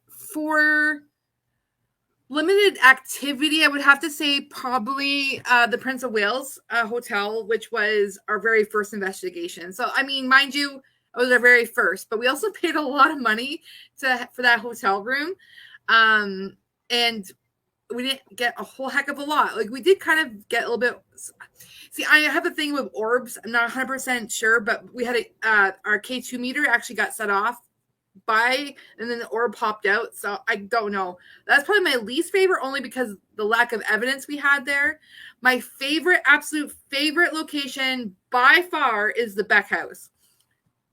So that place, we went there in December. That episode ended up being three parts, because there was so much, and we actually want to go back because we experienced, like, our batteries. We went through 13 batteries on our static cameras. We went through 3 full batteries for our main camera. Now that I have a Sony AX 53, I think, so it's like a decent sized camera. That killed batteries. We had Class A EVP caught. We didn't hear it, obviously, but when we reviewed the footage, we heard it. We had cat balls going off. We had disembodied voices. We had we have a Paratunes, which basically is like a music box that goes off by motion. That was set off in a room by itself. I got rushed by a shadow figure, which wasn't on camera because all our batteries were dead because it was right in the morning before we started filming again. So a lot of lessons learned is to keep batteries charging, like just keep them going. Don't like ever let a battery run out of power, like have more backup. So definitely a lot of that place, my absolute favorite. Well, I mean, if investigations that you've been on isn't your most favorite ones, it's all about revisiting them, being extra prepared because you don't know what activity you get. That's why I'm saying if you going to investigate once and leave it as that, you'll be less, wondering what activity you'll get from a revisit. So it's all about giving it another shot and seeing what you get because every visit will be different. And that's what you got to remember in paranormal. It's not a script. You're not going to be guaranteed to get any activity in all fairness. But it's just about keeping that energy, keeping being positive because paranormal doesn't go on a timetable. It goes as a flowing stream. So you just got to remember that if you think, how come I not getting activity? I've been here for about 3 hours. Patience may avert you, and I think that is the only tip of success. Patience and time and being calm. I think that's the top 3 tips there. So then, Cassie, how can you detect or tackle poltergeist activity? I guess setting up static cameras. I mean, that'd probably be the best way to probably capture. I have not yet. Well, I guess I've kind of seen poltergeist in the sense that my cat balls lit up, but I have not experienced it firsthand. But I definitely static cameras probably can catch some poltergeist activity. I think so.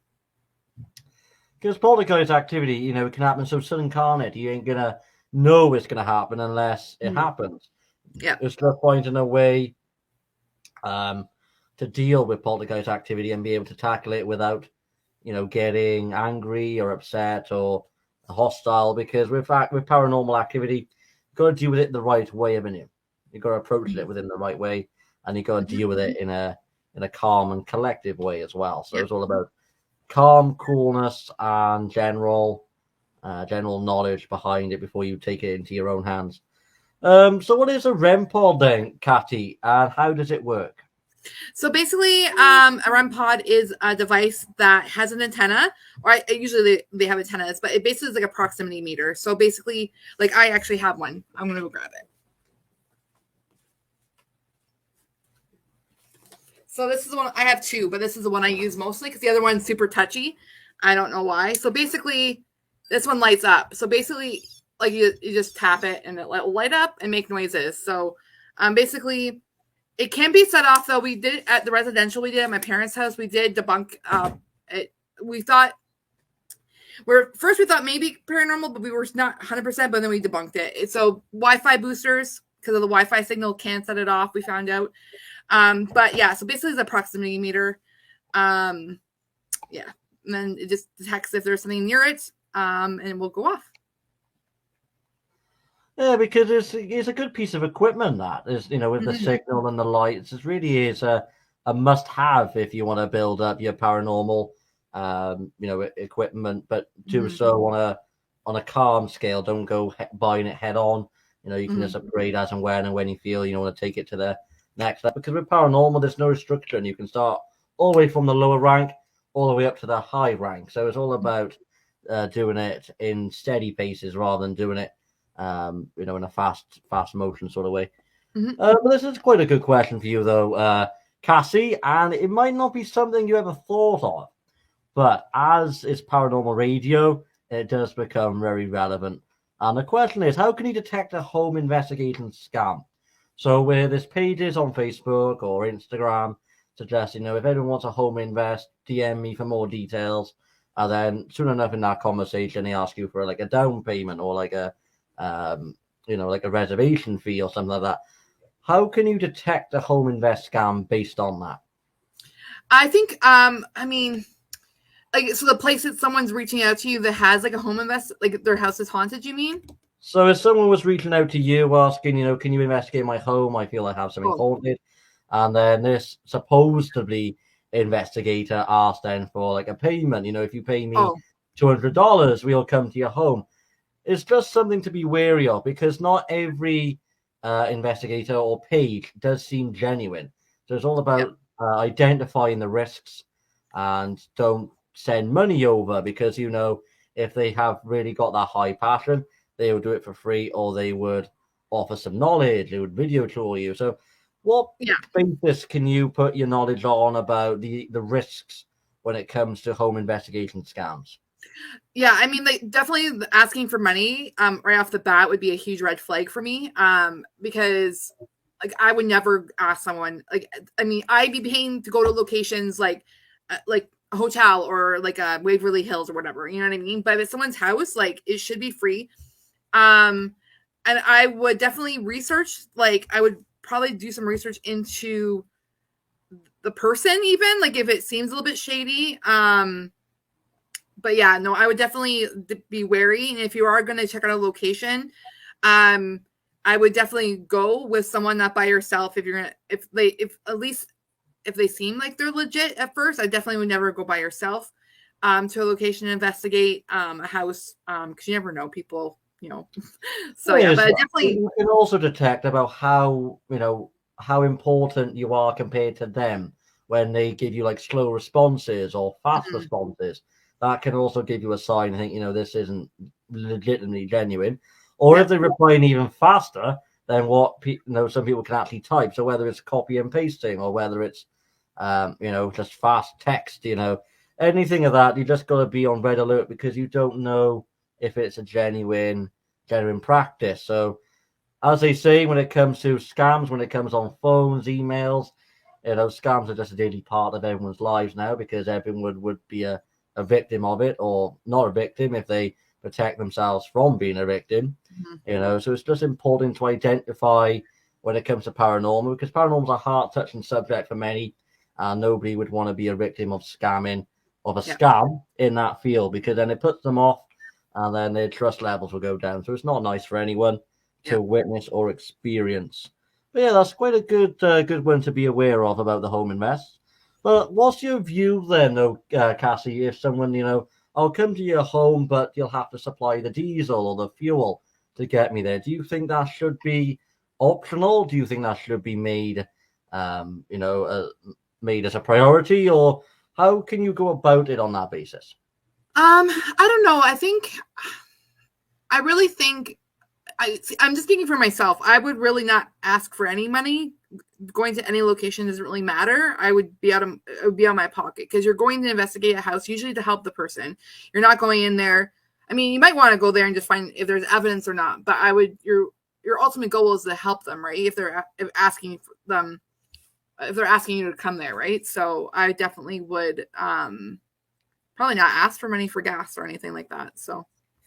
Well, you can see though from the teams itself, there's a genuine and a reason to ask, but I don't think it should be put on. I think it should be given as an optional if they do want to donate that they can, and stuff like that. So yeah, it's just a way of handling, I suppose. But in your experience, though, Cassie, has becoming a ghost hunter made you more comfortable with your own morality or less because of how spirit seems trapped or relentless? That's a really good question. I'm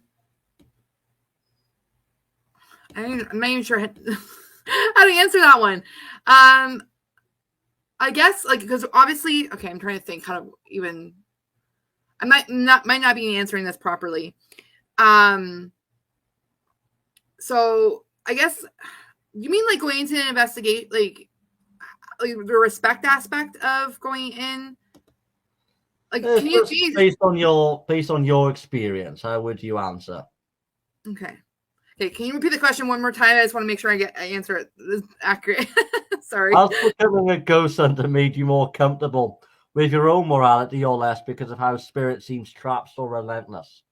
It hasn't really affected me in that sense. I don't really think because growing up, I grew up as a Christian, or I am still a Christian, but I grew up that, you know what I mean? So I've never factored the whole ghost thing in my in the whole like mortality thing. I don't know. It hasn't really affected me much as a ghost hunter. I'm Is it definitely something more you curious might have thought about, though? Is it something you might have given it some thought? of like basically ghosts being trapped here kind of thing, or like Yeah, not. but being trapped in that sense of field. I mean, I know I've come like recently. We were somewhere. I think it was my parents' house, actually. Oh, no, I can't remember now. Sorry, I have really bad short-term memory. That's also my friends know this, but so Kathy, there's no right or wrong answer, and you can be So, yourself. We're playing on I remember. BBC, so you can just be yourself. Yeah. So basically, like I know I can't remember which investigation it was. It was one that was more recent. But talking about like helping people, it was ghosts asking for help. So I think we've come across that. So I think if I'm able to, we've never fully come across where I felt like I was actually helping a spirit. You know what I mean? But I definitely would want to help if it was more concrete. I definitely would want to help a spirit cross over. If they felt trapped, I would never just automatically go into a location and be like, "You're out of here, go," because they're here for a reason. So I don't know. I don't know if that answers your question. It's all about enjoying the aftermath of the investigation. I mean, as you recorded it and and got the activity, it's all about showcasing the aftermath. If there's any upset or if there's any sense of relief that I've caught something. So it's about showcasing that because you captured the main focus of your video. It's important to always also capture the aftermath because that's what people would want to see as well. It's something to showcase for your investigation, and it also adds to your authenticity as well, isn't it? Because if you cut that bit out, people want to know how does these teams feel? They just witnessed something, they've captured something. So it really does add up to being a great investigation overall. So then, Cassie, do you think some people have supernatural abilities? I think so. Like as in like psychic and medium type of thing. Yeah, anything like psychic or any glowing powers. Yeah, I definitely think some people are psychic or have like the medium. I know a few people who are. So I definitely believe people can be. So you need to join one of our ladies' chats, Zebra. Anne-Marie, I'm guessing should be well away for that one. So do make sure you invite her into those lovely chat rooms. I don't think she'll say no to that. Victoria, I love our chats. That's good, Victoria. And they're so fun. Well, I'm hoping so, Anne-Marie. I'm hoping you're having a good time in those chats. Cassie is one of the few that never asks for anything. Thing is, though, Anne-Marie, Cassie is the only one, well, not the only one that I've interviewed, but most teams doesn't ask for anything either.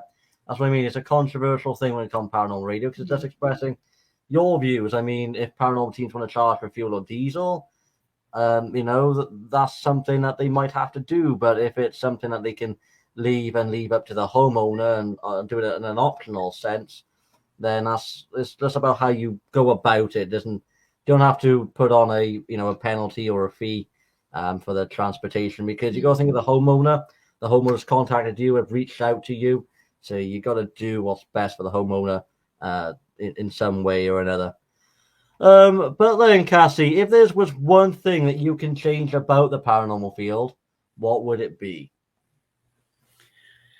Ooh, that's like a loaded question. I kind of honestly, we need to have more females in paranormal because it's I think I'm not saying females are a little more sensitive, but we tend to be a little bit more like sensitive to like paranormal, like more intuitive and that type of thing. So I definitely think there should be a little more females.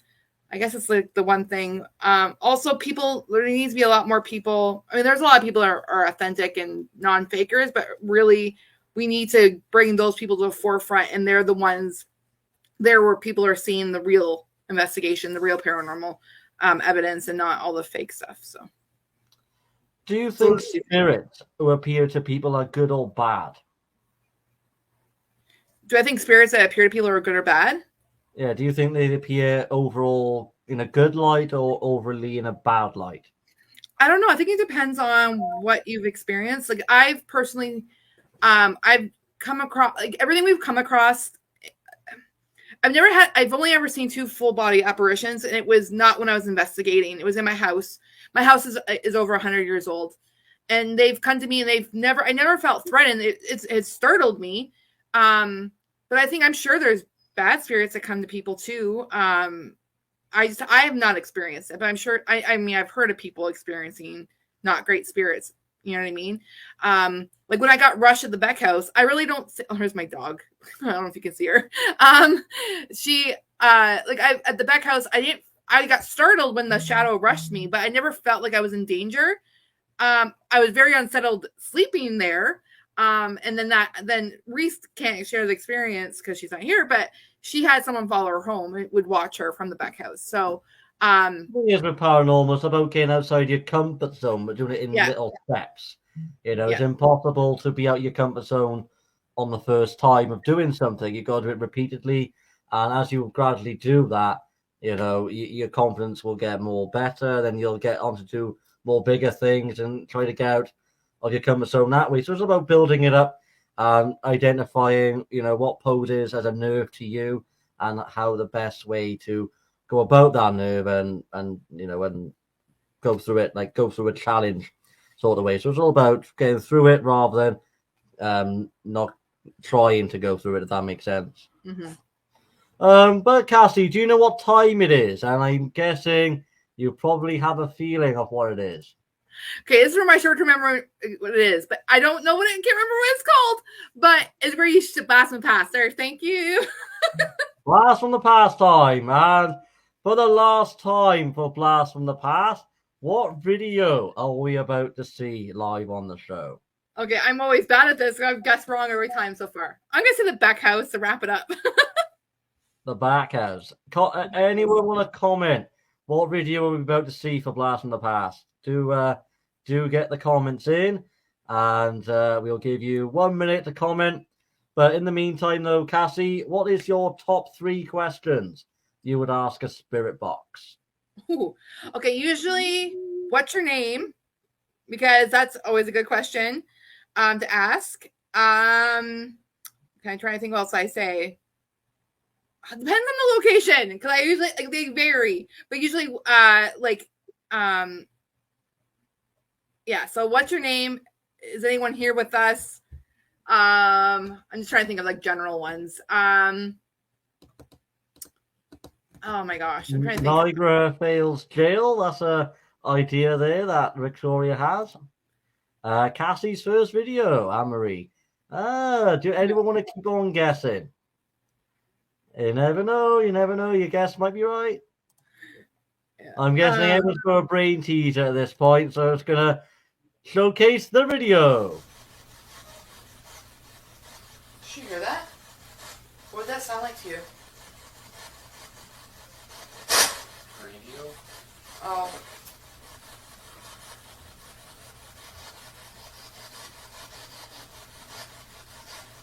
If there is someone here, can you please let me... I have a recorder here that you can actually talk into.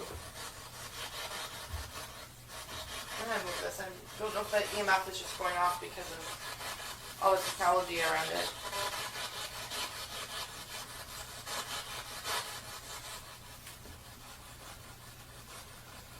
So move over here. Are there kids here?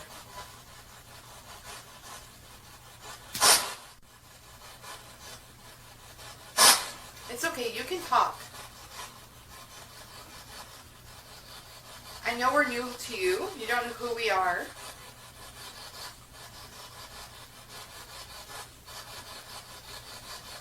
But I would love to hear from you. If you can make a noise, or you can touch either the EMF reader or talk through the app, or talk in the recorder.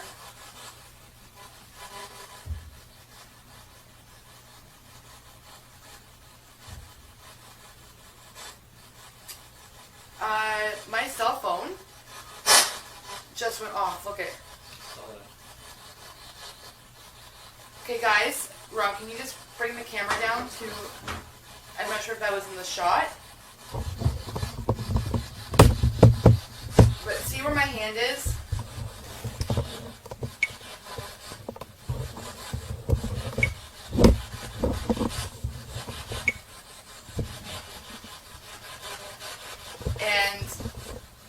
now, like, so my hand's here.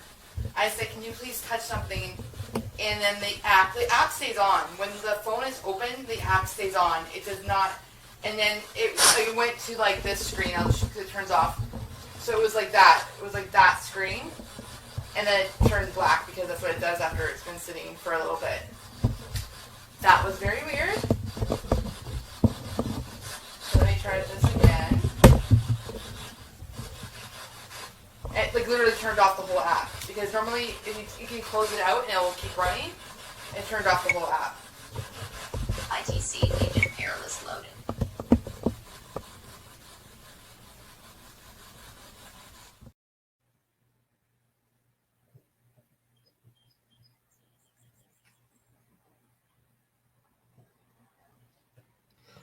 So then, Cassie, what did we see in that video clip?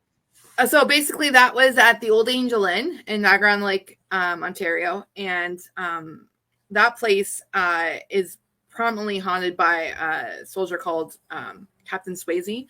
But that was where my cell phone turned off by itself, and I wasn't obviously touching it. I mean, it was odd. I'm not going to say that it was 100% paranormal, like even looking back at it, but it definitely was weird. That room in particular, because we were in a suite, so there was 2 rooms, and that room for some reason had me so uneasy. And if you guys watched the episode, I think I even talk about it, how it was so uneasy. And that's when we weren't recording.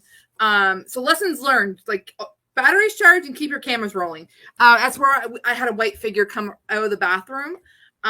So that came from that room. So that room definitely was very unsettling there. We had a lot of our evidence happen in that room. But yeah, that one was definitely where my phone turned off. It was very weird. So it's good quality video as well. It's very good quality video footage there. Oh, thank you. That one's just my Amazon cheap camera. Yeah, it's really good. You know, it came out pretty good. It's very good stabilization. Can't get my word out there. So it's very good stabilize. You know, it's not shaky. You can see the whole thing. So yes, that's really good. I like that. It's very, very well done. Oh, thank you. I don't know about the results you would have captured, but then if anyone wants to see the full video, go watch Weeping Willow, because I'm assuming that video in question has captured something amazing. So do make sure you watch the full video on the official YouTube page. Yeah, I want to visit Canada, but just when it's summer, I don't do snow. There's nothing wrong with snow there, Anna Marie. There's nothing wrong with snow whatsoever. Yeah, we're actually going. Oh, sorry. Yeah, that is a good spot in there, Anna Marie. Yeah, very good spot in there. Yeah. That was a battle there. That place was burnt down during the War of 1812. So the whole town was pretty much, and that's why like a lot of our locations are there that we've investigated. But just so people know, we're actually going to be doing a collab there in August back at that location. So, and same room Kathy, do make yourself a nice hot chocolate and a nice biscuit, as is the last and final commercial break on Paranormal Radio. Who's ready for the last and final part of the show? Do let me know in the comments as we return right after this. Weeping Willow, are you ready for the concluding part of Paranormal Radio? I am. Are you enjoying your time here on Paranormal Radio? Yeah, it's been great. Is it the best interview you've ever had to date? It's up there, definitely. Would you recommend me to any of your paranormal groups or pages, or any digital paranormal groups? Would you want to be a part of them? I think we have like a few. Yeah. To interview? Yeah, we'll see. I can talk to some of my peeps. I don't know if anyone's in here left. These are all just my friends. They're not all investigators, but yeah. Marie, yeah, do recommend me them. Do advise them to watch previous Paranormal Radio to know what sort of thing they agreeing to. But overall, I think they'll have a nice time here. I've interviewed loads of guests from different parts of the world, and I've not had any bad complaints, so I'm doing great. It's been nice. That definitely has. Let's just read some of the comments before we carry on Paranormal Radio. I must say, everyone, though, we're not going to talk about paranormal fully in this part. There is going to be something to discuss about the paranormal, but it won't be as long as the previous part. So it won't be as a long part as it was previously. I can't wait to collab with Levi August and the OD Angel in end of August. That's going to be quite good, that is. Weeping Willow. Oh, Weeping Willow in the comments. as I'm reading through them. Let's see what we've missed. Leslie, how are you? You might have missed most of the paranormal radio, but better late arriving than never. So I do welcome you into the show. Victoria, nothing wrong with Cardi B. Cardi B is an instant hit, especially with Bruno Mars. You can't beat Bruno Mars. Just had a minute. I wanted to say hello. Thank you there, Leslie, for stopping by with your support. That is much appreciated. It's going to be awesome. Virginia City. I think that's just about all of them there. So what we're going to do then, Cassie, we're going to explore Paraflix. Is it called? Yeah, Paraflix. Have you heard of Paraflix at all? I have, and I'm a subscriber to Paraflix. And you'll be familiar with how this website is then. So for those who are new to Paraflix and just know what Paraflix is, this is just a little teaser of what's on Paraflix. So as you can see here, get 25% off your first year. So you use the code there that goes find the 25 at checkout. So do make sure you do that, everyone. It's going to be a short time period, so do claim your promotion there.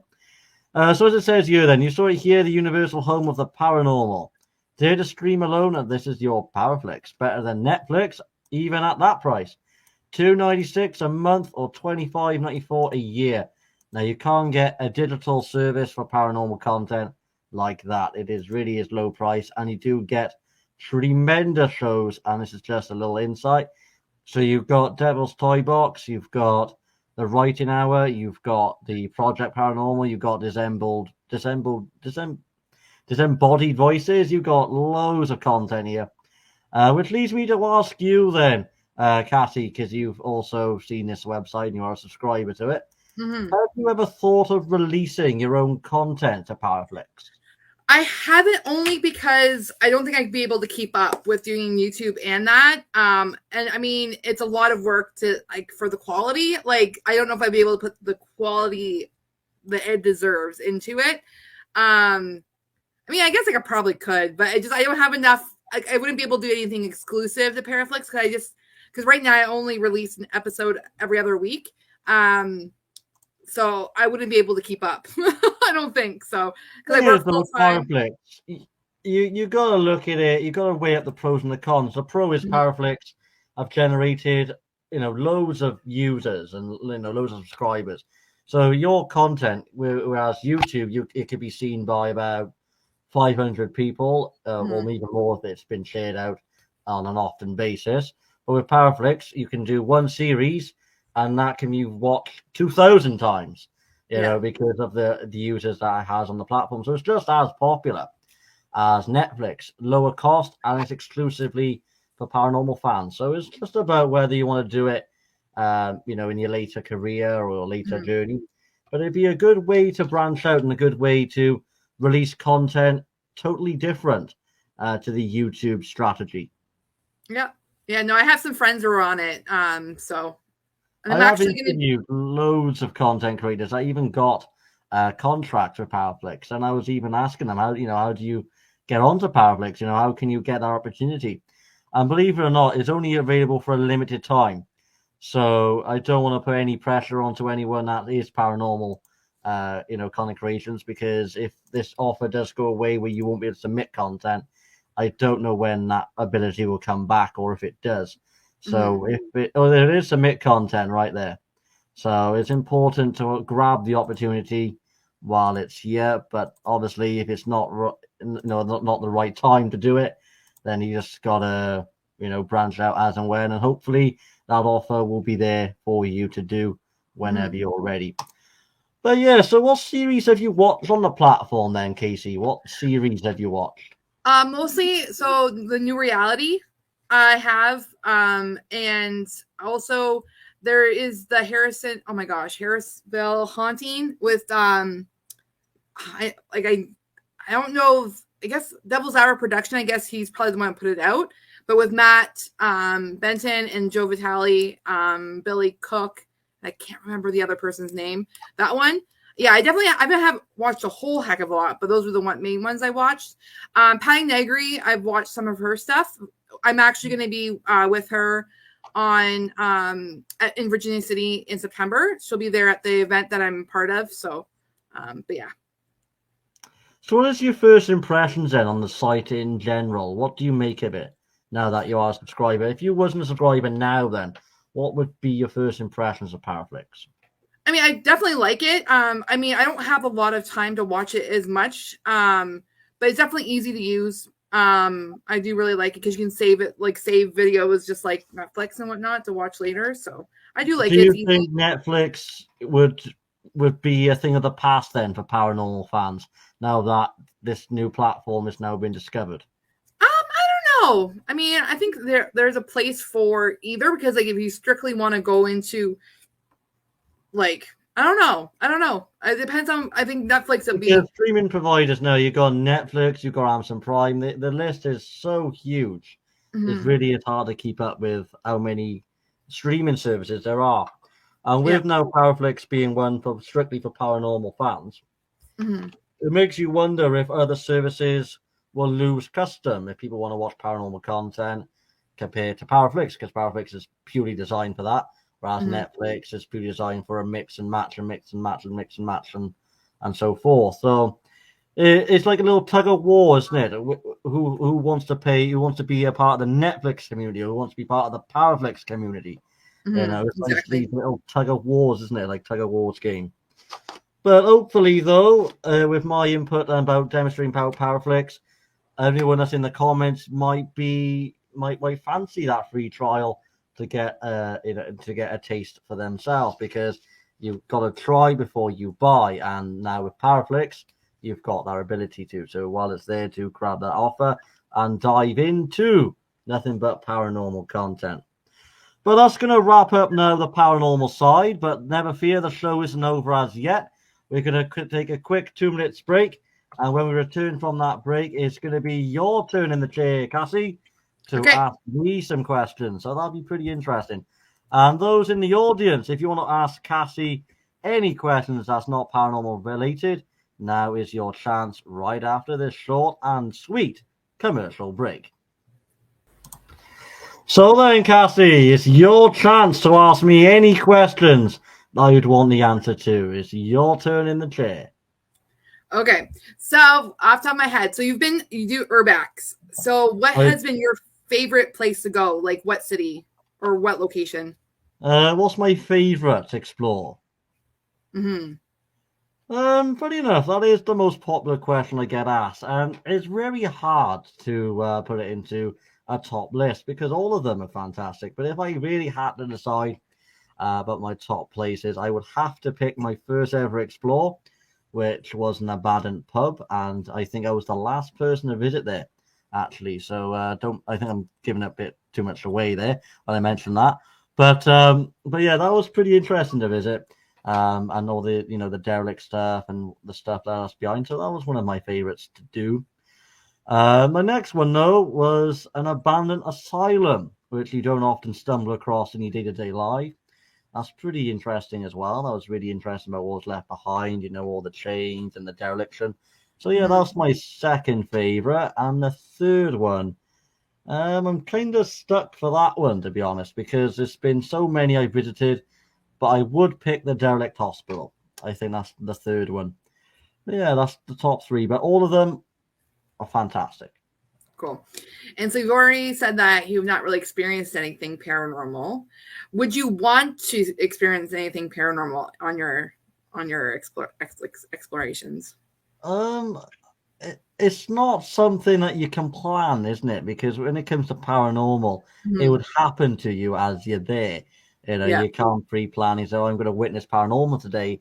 It comes when you're there. You can't think, as I'm stumbling across this building, I'll witness something that you don't often see. Is you can't look at it in that perspective. You got to identify it as you're there. Okay, Anne-Marie has most favorite location in the UK. So yeah, that's basically most favorite location in the UK. I can't give out the actual location. That is that's the common sense there. I won't be able to give any locations out because, you know, in the urban exploration community, we always respect the land, respect the ground that we, you know, we visited. So I personally, as an urban explorer, would be keeping those locations private. But but in terms of that question, how I can make it relevant, the favorite location is, as you know, just said to Cassie. My favorite one would be the first ever one, which is on the channel if you haven't watched it already. So do make sure you do watch it. Tom, how long have you been doing paranormal radio? Paranormal radio has been well, I've been doing it since 2020. Since, you know, the lockdown came, you know, worldwide and international. So I've interviewed about 400 guests within that 2-year gap, and most of them are actually famous guests as well, which you don't often do in a lifetime. That offer isn't well, weekly, put it that way. But yeah, every guest I interview is just good to get their fascinating insights of the paranormal, because every guest will have a different vision, a different view. So it's all about getting their views and giving them a bit of promotion, because that's what we do on Paranormal Radio. We give them a bit of free promotion, free advertising, and it gives them an opportunity to introduce themselves and explain about their paranormal views and visions. So yeah, so that's been happening since 2020. Yeah. Cassie and Tom, what place would you like to explore worldwide? That would take some research there, Anne-Marie. That would take some research, because in urban explorations, you know, you ain't gonna find a place in 5 minutes. You know, you really got to dig deep and research hard. So yeah, I can't say, to be honest. I can't give an overall answer on that one. What about you, though, Cassie? Have you got an answer to answer that? Yeah, I mean, my bucket list just keeps growing and growing. I literally have a binder of locations I want to go to and have been to. But coming up in September is actually on my ultimate bucket list. We're going to Virginia City, Nevada, for I'm part of like the talent group that's going to be there, and that's been on my bucket list because it's a Wild West town.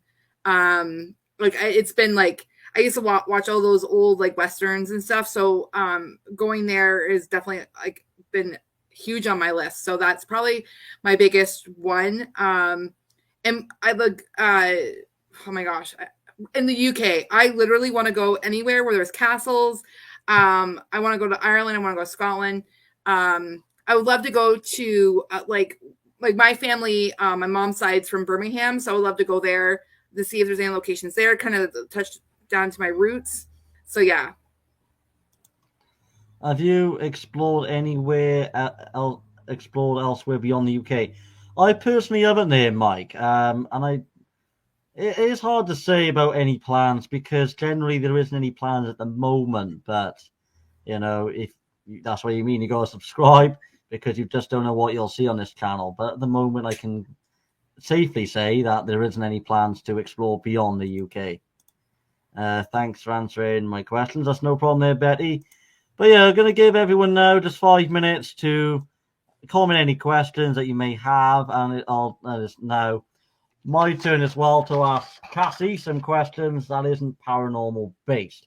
So do keep those comments coming in. So then, Cassie, what are your known habits? What are my what? Sorry? What are your known habits? So something you do, but you don't mean to do. I don't even know.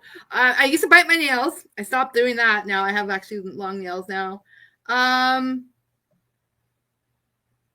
don't know. Sometimes I interrupt people by accident, but it's because I have a short-term memory that I usually say stuff before so I don't forget it. Well, you can't help that, can you? I mean, you know, you No. are who you are. You can't change who you are, because it's yourself that's unique from most others. So it's all about being unique and proud of who you are. That's important. So what do you do then to relax then, Cassie? You know, besides researching, releasing paranormal content, what do you do to relax? I read a lot. I usually read like mostly like fantasy novels. I love reading. Like I'm reading every day, usually for a couple hours. I used to read way more before all my kids, but yeah, no, I love reading. So, and listening to music. I used to be a good reader years ago, but I've not even touched a book in about 5 or 6 years. So I think me and reading books is probably a thing of the past now with my YouTube career, because with YouTube you got to balance time for everything. Unfortunately, reading is something that isn't on the agenda. But that's the thing, though. When you get a storybook, you can just dive into a vision, dreaming the characters and trying to create your own story. So it's pretty good stress reliever there. Mm-hmm. So what are your overall 5-year plans then? 5-year plans? Oh my. Okay, so Whether it's YouTube, whether it's something you want to accomplish bigger than YouTube, what's your plans? yeah, so basically I definitely want to keep growing on YouTube. I want to be able to explore bigger locations, a little bit more well-known ones. Like, I mean, we're going to be going to a bunch like in September and even August, we're going to Hinsdale House. So I'm already starting to do a little bit better known ones. But definitely I would like 5-year, I want to be traveling more and doing more investigations all across Canada, the US. Definitely the UK is like definitely on my top plans there. And also like non-paranormal related, I just got my diploma for massage therapy. So hopefully within the next, that's all like sooner than 5 years, but next year I want to get into doing that, working with my chiropractor. So yeah. Well, that's a very good accomplishment there. See, when you think positive, good things come. You're just maintaining that positivity because you just don't know what's around the corner. So if you had to leave an item then behind for about 48 hours, what would it be? Would it be your cell phone? Would it be your wallet? Would it be anything that you can't live without? Oh, can't live without? Or can live without? Anything you can't live without. So we all know mobile phone use is the top Yeah. one that most people couldn't leave behind. Oh no. So I guess I don't even know. I guess I could leave behind. I mean, I could leave behind my phone. Can't leave behind my iPad because that's where I mostly watch and read. I read ebooks, so that would kill me. And Kindle tracks your reading too, so it would break my reading score. But anyways, probably my phone. Reading with a competition, that's something that doesn't happen daily. Yeah. Oh, that's good. So do you prefer then iPhones or Androids? Android. I have a Google Pixel 6 Pro, so how come you're against the iPhones? I'm not against it. It just confuses me. And mind you, I do have like an iPod or iPod, iPad, but I don't know. I'm confused when I use Apple products, really. So I'm definitely Android. I just find it's easier, and it also you can add memory to it. And I know there's I see you're offending Apple right now, and Apple and Samsung and Google, they all play catch up. I don't know. But yeah, I mean, I do like my Google because it saves everything. Everything is compatible, like all across the board more for me. At least that's what I think. But I don't know. The thing is, the only negative thing I have about iPhones and Apple that creates them is the life of these iPhones. They don't last a lifetime, and I don't get how. I mean, when you buy a smartphone, you'd want it to last beyond 5, maybe even 10, or maybe even 15 years. Because iPhones, when they launch, they're not cheap to buy. They're really not. No. And after 6 years, when you've already spent, it could be anywhere between £1,200 for an iPhone, you go rebuy that cost for another iPhone that you don't want to do, but forced to, because you can't use it the same way when you had it at launch date. Yeah. So that's the only negative thing about iPhones. It's just Apple needs to make it last a bit longer, because their iPhones ain't cheap by any standards. Nope. But when you do have one, though, I got to admit, the stuff you can do on them is mind-blowing. I kind of want to know what we'd all do to answer that question. That's good, Anne-Marie. So, yeah, any questions now, everyone? This is your chance now in the audience to ask any further questions you'd like to ask me or Cassie, so do get them in the comments. But I must say, though, Cassie, it has been a privilege to have you on the show. And I hope you've enjoyed it just as much as I've enjoyed it by interviewing yourself. Thank you for having me. It's been great. Anyone got any questions, everyone? It's the 60-second last countdown. But never fear, though. Cassie will make a return on the channel at a later date to explain, what happened since this interview. So do not worry there. But yeah, any questions now, guys or girls? Do comment in now. This is your last minute to comment any of those last minute questions. But if there is any questions, though, in that minute, I will have to end the show because it's 3 hours and 20 minutes in, and I think that's just the right duration now to wrap up. So yeah, any questions now, guys and girls? This is your last 30 seconds. But if you do have any questions, though, beyond this broadcast, reach out to Cassie, reach out to me. The social media feeds are on www.globaldiscoveries.co.uk, and you can contact Weeping Willow on Instagram and Facebook and Twitter, any social media feed. So make sure you do keep in touch with us if you've got any questions. Or you can even email admin@globaldiscoveries.co.uk, and that's we provide many means to get hold of us beyond our broadcast. So 10, 9, 8, 7, 6. Here we go. Just want to say thank you for having our beautiful. Cheers. Also, make sure you'll subscribe. Definitely there, Marie. Definitely. Thanks. So then, everyone, that's going to conclude Paranormal Radio episode 21. It has been a blast. And for those who haven't watched it and you are watching it on replay, do go over and subscribe to Weeping Willow on YouTube, TikTok, Instagram, any social feed that's out there in 2022, because you wouldn't want to miss out on the updates. And if you're new here and you had a link here to watch this interview, subscribe in the below and don't miss out on the content. But yeah, all that's left to say though, Cassie, I hope you have a wonderful week ahead of you. I hope you've got some good plans upcoming, because if you think positive, good things will happen. And I do wish you all the best with what you've got upcoming. But until the next time, where Cassie appears on Paranormal Radio, take care, the viewers, and take care, Cassie. Thanks very much. Okay, thank you. Goodbye.